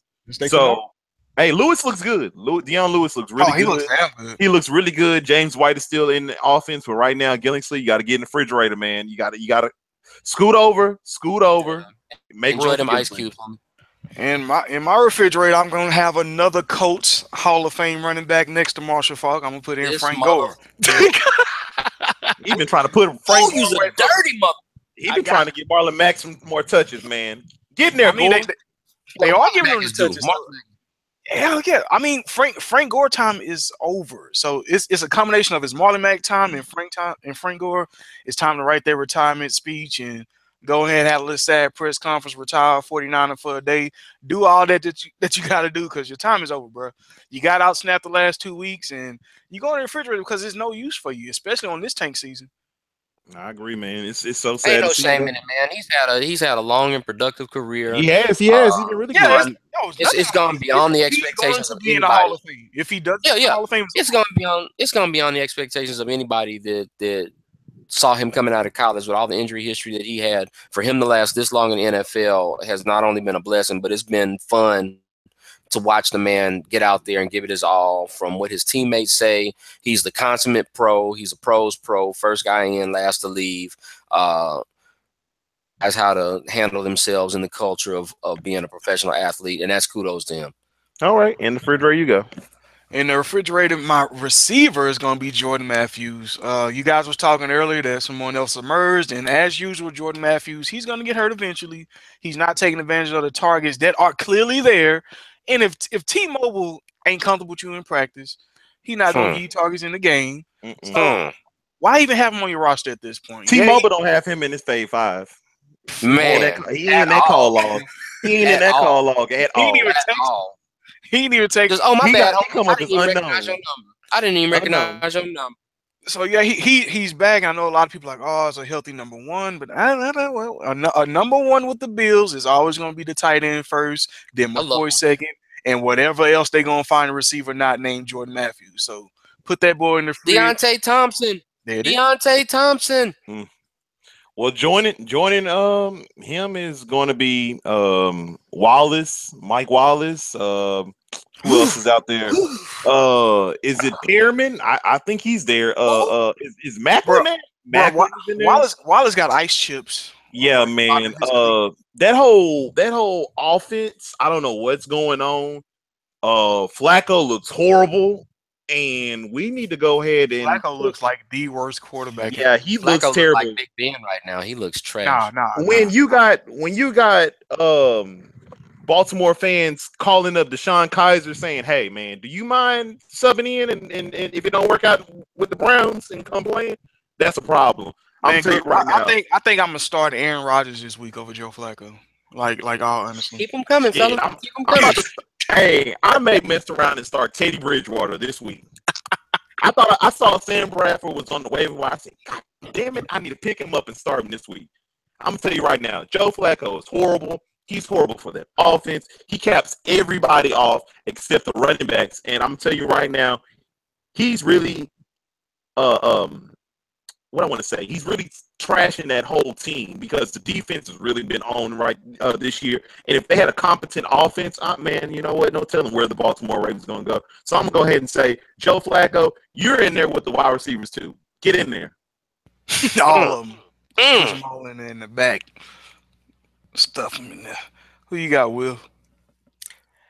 For me, I got Mr. DeMarcus's favorite receiver, and that would be Mr. Amari Cooper, who's been like the fridge MVP this season. I'm not fooled by one game. I believe the term in science class is pyrite, and that would be fool's gold. I'm not buying it. I'm not believing it. And especially going up against a quality secondary like Buffalo's, I think he's going to go right back and stay consistent with what he's done all season, and that's holding down the fridge. He might be the doorman at the fridge. If the fridge was a nightclub, he's the doorman. He's checking people to make sure they got their ID. Is he the bouncer? Nah, he's not tough enough to be the bouncer. He drops too many balls for that. He's just checking to make sure they got the IDs. Okay. Yeah, he's checking to see if you're on the list. Oh, damn. Are you on the list? He's kind of like a valet / concierge, but not really like tough enough to be a bouncer. Damn, that's so sad. Once they line him up in the slide and he get 120 and another touchdown, we're gonna revisit it. Whatever. You saying he getting 120 this weekend? Because I need another Milky Way. All right, look, give me 100. No, brother, you said 120. I'm taking it as your first thought. I need another Milky Way. I'll take that man on it 50 yards.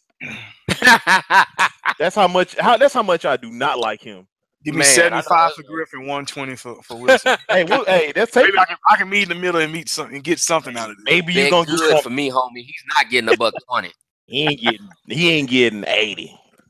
He ain't getting 75. If you get 19 targets, we don't know what's going on. I got the over under on drops at 4. Ooh. I'll take the over. Go for that. You said that quick, so I guess you ready. That's 120 yards right there. Hey, 19 targets. I expect him to drop about 5.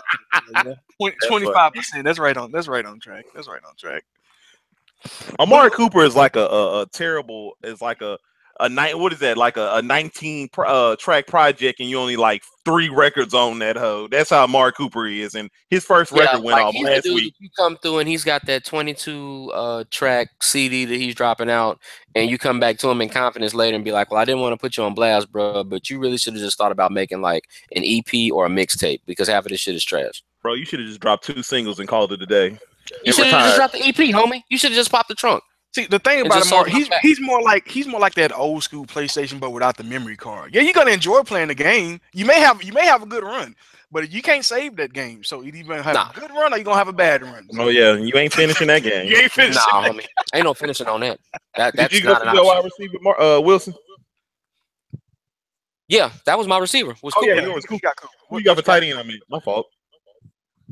My tight end, and again, we discussed it earlier, and for me, he's in the fridge more off of opportunity and just kind of being the splash, the boomer bust guy. My guy in the fridge is going to be O.J. Howard. Again, it's just one of those things that is just purely situational. If it's a good matchup, if it's a good chance, poor linebacking play, poor safety help, he's going to have a good game. Get you those splash plays over the top, so on and so forth. But he's getting all the targets at tight end, and Cameron Brate's not as good as he is. Is he getting them in the red zone? Nope. All right, then. Next question. When he gets some targets in the red zone, he's wide the fuck open. They forget that he was on the team. Man, because they be so zoned in on Evans and Brate. It's crazy. It's crazy. That's the only reason why. And since he's in there, I'm going to throw this guy in there. This guy used to be kind of good. We thought he was going to be really good, and then he just ended up being just really average. And this is Mr. Kobe Fleener, and that's it. Who? Yeah, he's been the who's of the year. Man. Who that? How you let Ted Ginn get 140 yards? You can't do Who that? Bruh. Yeah. When you keep running in basic ass Pop Warner plays on offense and going 3 and out all the time, you open up all kinds of time for that defense to get tired. The tight end that I got in the refrigerator is going to be Jack Doyle. Like my man Griff was saying, I don't trust Jacoby Brissett, and I don't trust his number 1 weapon this week because that Bengals defense is pretty damn stingy in the middle, and a lot of underrated. Yeah, a lot of people don't give him respect. They're doing Burfict may clothesline him, and he that may be hard. Yeah, I was about to say Burfict might come through like the shield on them boys and hit somebody with a chair shot over the middle. Yeah, hit him with the DTE. Yeah, Yeah, Suplexed them. Did he and that's gonna suplex be a them? wrap. So I just don't think it's safe to start Jack Doyle this week in particular at home to the Bengals. I like it. I like it, man. It's some cold folks up in that refrigerator. No doubt. And that has been the oven, microwave, and refrigerator players for the week 8 of 2017. And now we're gonna kick it off with the missing ingredients for your week 8 roster in fantasy land. Man, what kind of missing ingredients y'all got for the people? The missing ingredient I have for this week is the quarterback that I won't be too long with this. Is a quarterback that I like to give some love to, and I gave some love to a segment ago, and that's Mr. Tyrod Taylor. He's the missing ingredient for a lot of teams struggling at quarterback. You may have lost Aaron Rodgers, Big Ben ain't panning out. Cam Newton's pissing you off. Andy Dalton is pulling his latest accent, disappearing like Andy Dalton does, and you couldn't afford a waiver pick to pick up Josh McCown. If Tyrod's on your waivers or he's out there in somebody's leagues, I would trade whatever I could to try to get him. This man has a favorable playoff schedule going forward, and I like him this week going against Atlanta. So going against Atlanta. So go ahead and put him out there, put him in your lineup. He's good to give you at least 2 touchdowns. I mean, 1 or 2 touchdowns and maybe 40 yards rushing. He's all they got. I'm No with doubt. that. No doubt, 100%. The quarterback that I had is going to be Josh McCown going against those weak ass Falcons. I think he's going Weak to take ass. full advantage of them, and Trash ass. he should definitely have at least 2 touchdowns, if not 3. I fully expect Robbie Anderson and Safarian Jenkins to find the end zone this week against That's a Atlanta. home game for the Jets, right? Yeah, that is a home game. So Oh, I so Tyrod that playing. means that Atlanta is outside. mm, Oh Hey, goodness. Tyrod playing Oakland. I'm sorry, y'all, not Atlanta. Forgive me.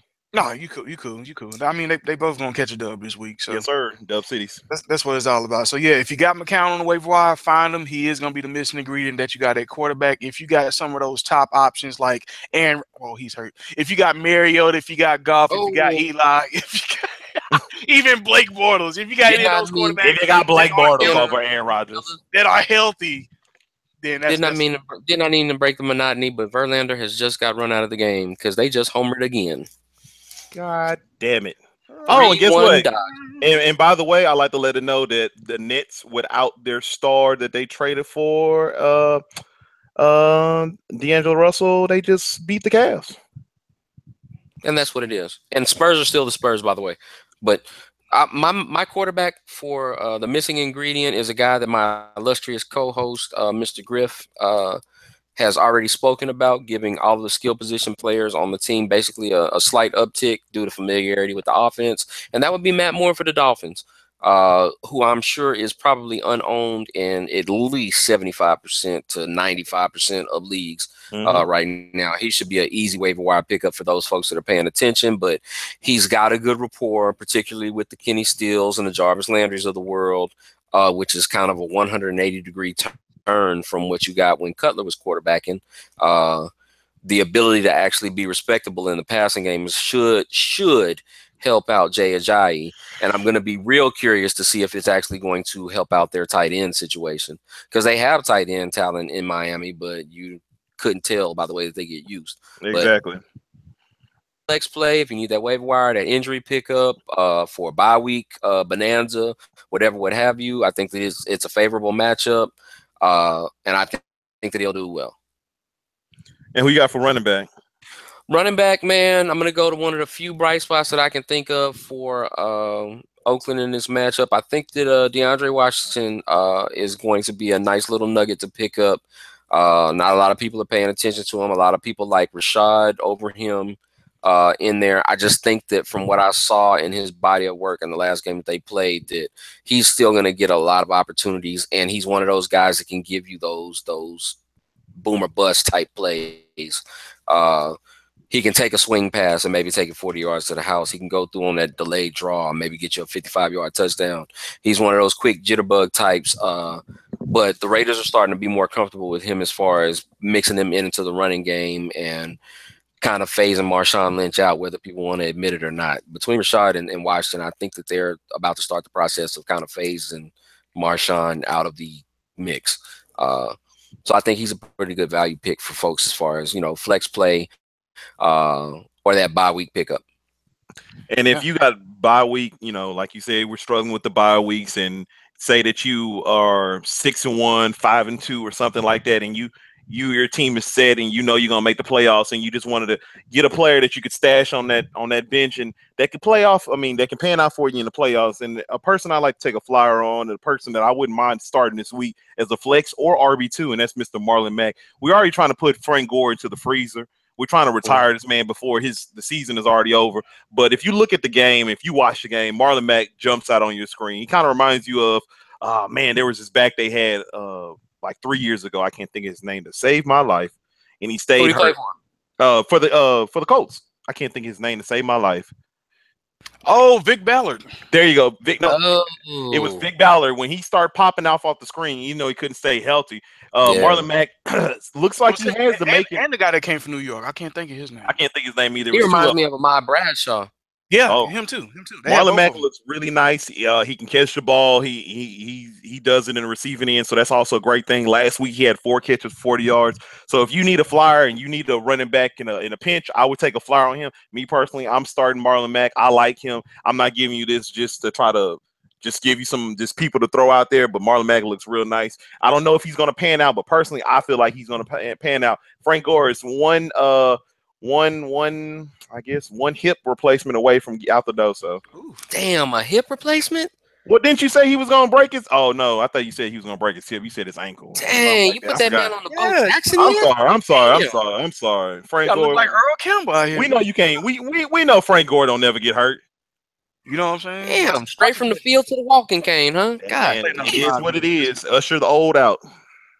And the running back that I feel can be the missing degree is going to be Rex Burkhead. If you see him out there, grab him, play him. I'm sure he's going to get some type of small floor for you. Because the running backs, man, it's so thin out there, especially on the waiver wire, and there's going to be a lot of bye weeks coming. So if you can find a Rex Burkhead, look for him. Even another one to throw out there is going to be Alex Collins. Alex Collins is damn near guaranteed 10 touches a game. And if he can turn one of those into some type of touchdown, I feel that's going to be a safe play, especially when you got all these big running backs out like Gurley, the Murrays, you got Aaron Jones out, you got Adrian Peterson out, then Fournette's out, and whatever the hell they got out there in the Giants backfield. So if you need any type of help at running back, those are 2 good names for you. You don't disrespect Orleans Darkwood like that. How dare you? It's Orleans, it's Godwin. That's a man that shredded that Denver defense who could stop everybody named Mama. No, I'm playing. Get him out of here. and the receiver that I got that's going to be the missing ingredient is going to be Robbie Anderson. I fully expect him to take command of this game. I think he's going to be super explosive. He's on your waiver wire, I guarantee. If you just need a quick play, throw Robbie out there. I guarantee he's going to get you that touchdown this week. And the wide receiver I'm rolling with is Mr. Josh Doxson. Did you have him, Wilson, on yours? No. Okay, I'm going with Mr. Josh Doxson. Man, I'm telling you right now, this dude right here is legit to me. I think he has the makings of number 1 wide receiver, and his coach said that they want to treat him as a number 1 wide receiver because when you got Terrell Pryor stinking it up on the field, dropping the most catchable balls ever.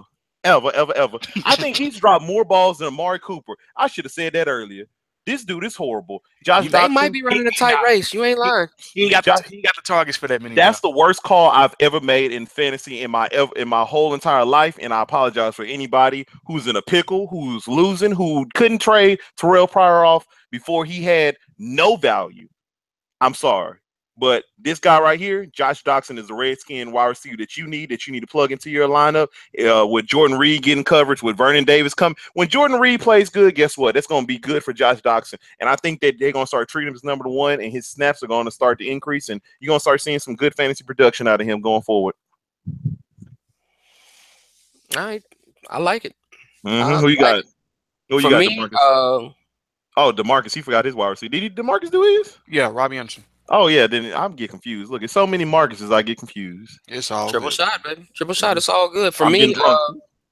Little lost nugget that I think might show up, just benefiting a good matchup. I went with Tyler Lockett for the Seahawks. I think that he might get a chance to steal you some extra points if you play in a league that gives you return yardage points and stuff like that. He can factor in for that as well. And special teams weak as fuck. So yep. Yeah. I think that he just has the potential to get you them sneaky points.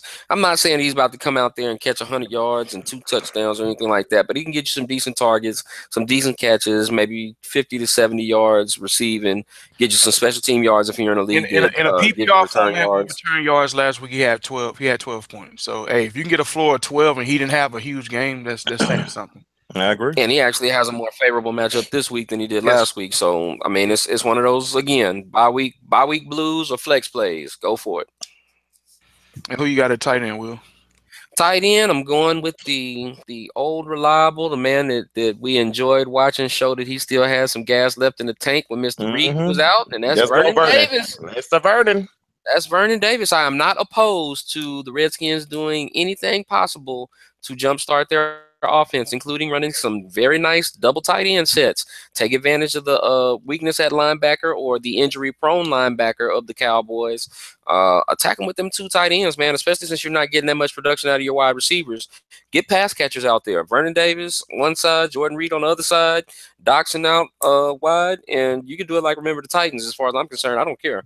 But I think he can get in there and be viable, get you some points out there here and there. And as much as I hate to say it and knock on wood, because I never play for anybody's downfall, but we all know that Jordan Reed does not have the greatest track record with staying healthy. So the minute that he goes out, feed the beast, and I'm sure that Vernon will be more than happy to answer the call. This guy is a plug for me, and I like to say, oh, not your guy, but the guy that I'm about to list, and it's Mr. Darby for the Broncos. for the Broncos. I'm sorry, he slipped my mind. Nah, you good. But right now, I say that I want to take a flyer on him for the simple fact is since Mr. Reed went down for Kansas City, guess what? They have been allowing tight ends to have their way. And if you had watched Thursday night's game, what's his name went off? Jared Cook went off for over 100 yards, and Darby last game had 6 catches for 66 yards on 7 targets. So once again, I think he's going to have a very productive game. I think he can give you a safe floor of 10 points. Honestly, I'm with you 100%. That's what's And up. I'm gonna throw 2 tight ends out there because I'm pretty sure both of them not gonna be available. And we got Tyler Croft and Nick O'Leary. If you can find one of these guys, I think they both gonna be scoring a touchdown this weekend. And they both got favorable matchups, definitely. They got quarterbacks that look for them all up and down the field. So if they on your waiver wire, you got a legit tight end that's sitting out this week, or somebody that's hurt like Delaney Walker. You can plug in one of these, both of these tight ends for the rest of the season, or at least Tyler Croft. You can Nick O'Leary until Charles Clay get back. So they both long-term plays and this weekend plays. I like it. I like it. I like it. That's a good call. That's a good call. And we're gonna go roll with defense right quick too, or what? The defense I got is going to be the Bengals defense, just bringing all the totality. They got a home game. They're going against a dejected coach who have really nothing to play for. The defense is underrated like we was just talking about, and I think they're going to take full advantage of this coach offense. If you have the Chiefs defense, you may have dropped them. A lot of people dropped them, giving you negative points, giving you 1 point the week before. But guess what? Guess who they're playing? There's a little team called the Denver Broncos coming into town. And last time I checked, they look terrible. They haven't looked great over the recent past few weeks. And I like to say that if you were in a pinch and you needed a scrounge up a defense that's on the waiver wire, I'm pretty sure a lot of people drop the Chiefs defense. So take a flyer on them. They're playing Denver. Simeon loves to turn over the ball. That is true. I feel that. I'm going to go on the opposite side of my man DeMarcus, and just because too much infighting and nonsense going on offensively with the Bengals, and the fact that this is one of those games that they usually blow when they're supposed to win it because they're the Bengals, I take a flyer on the Colts defense, honestly. I do not trust the Red Rifle. I could pin him down for a couple of turnovers because that's just what he does. Them as a sneaky pick as far as the team defense goes, and I'm not really too keen on their special teams as well as far as coverages go. So some of the Colts return guys might be able to come up gangbusters in that one. I like that.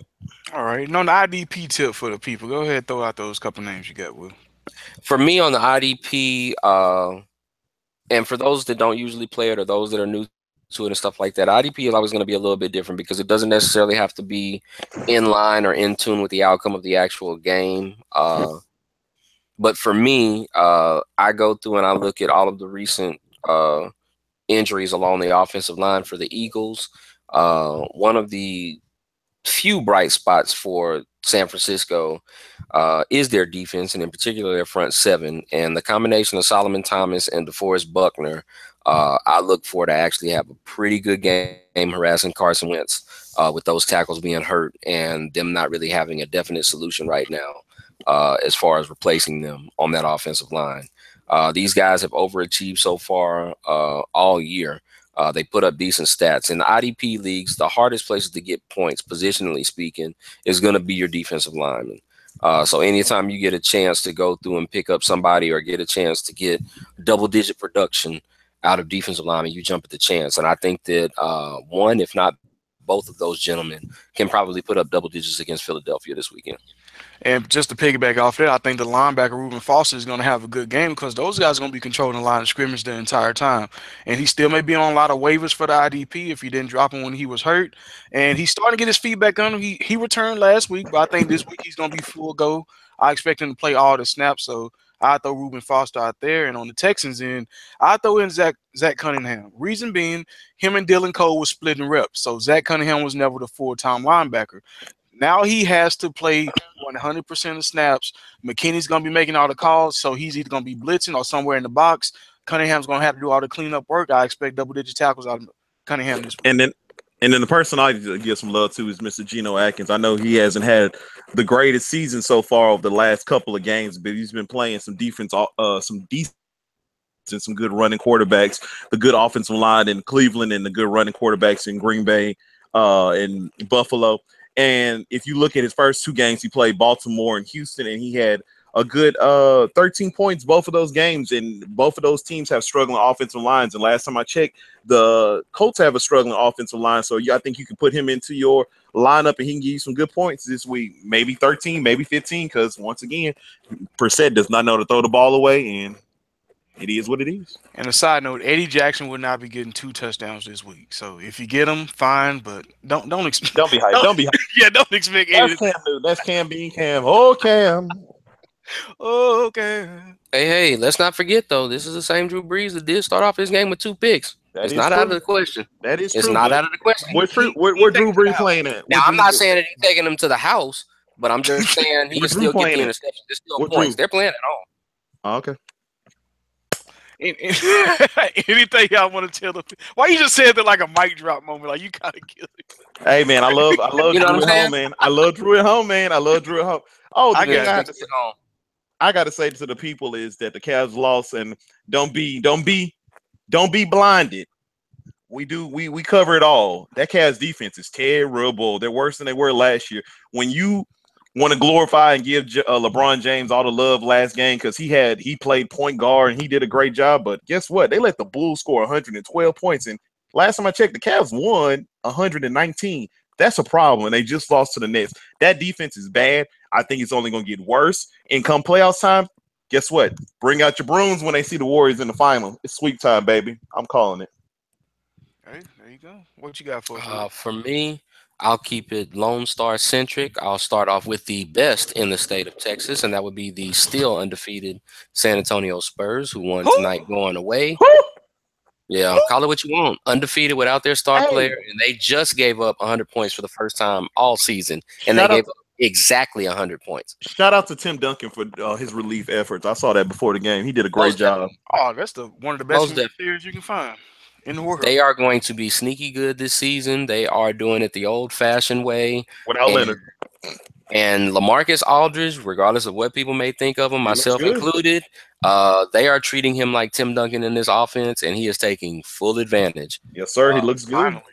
On a less than positive note, for all of my Astros faithful, and not to be a Uncle Buzz, but the truth of the matter is the truth of the matter. Since we love playing in a analytics and stat-driven society, 17 teams in the World Series to go down 0-2, lost. Just saying. Drop mic. And it's not looking good for them right now because they're still down 3-1. They just chased Verlander out of the building. And that for them psychologically to go through and put out your best 2 aces, if you come up short with those 2, and now you got to follow it up with McCullers and Morton at home. 2 years ago, I saw the Cavs come back on the Warriors, down 3-1. Yeah, so that's basketball. anything is That's possible. basketball. Anything is possible. That's basketball. Hey, at this point, That's basketball. I just want. I know nothing about baseball, so I'm just saying anything. I is just possible. want a World Series victory, like between the White Sox and the Dodgers. Like literally, they have never won a World Series game, and that's the part that's At all. disappointing to me too. Just win a game. If you're not gonna win the Just win a series, at game. least win a game. Don't Win get a swept game. again. Don't Yep, get that's- swept again. We dropping that Don't lose good to it at home. knowledge. We won at home. If people got to pay all this money to go to those damn games, we won at home. Yeah, and I mean it's the bottom of the seventh. They still technically have time, but they've been getting locked Well, up. after pretty that double play, good it's by a this wrap. Dodgers It's a bullpen. Well, I'm Yeah, about to they've go been getting watch locked up that. pretty good by this Dodgers bullpen. I'm about to go watch that in Queen Sugar. No doubt, man. But as for now, this has been Fish and Grits, and you guys have just been served. Y'all enjoy. Peace.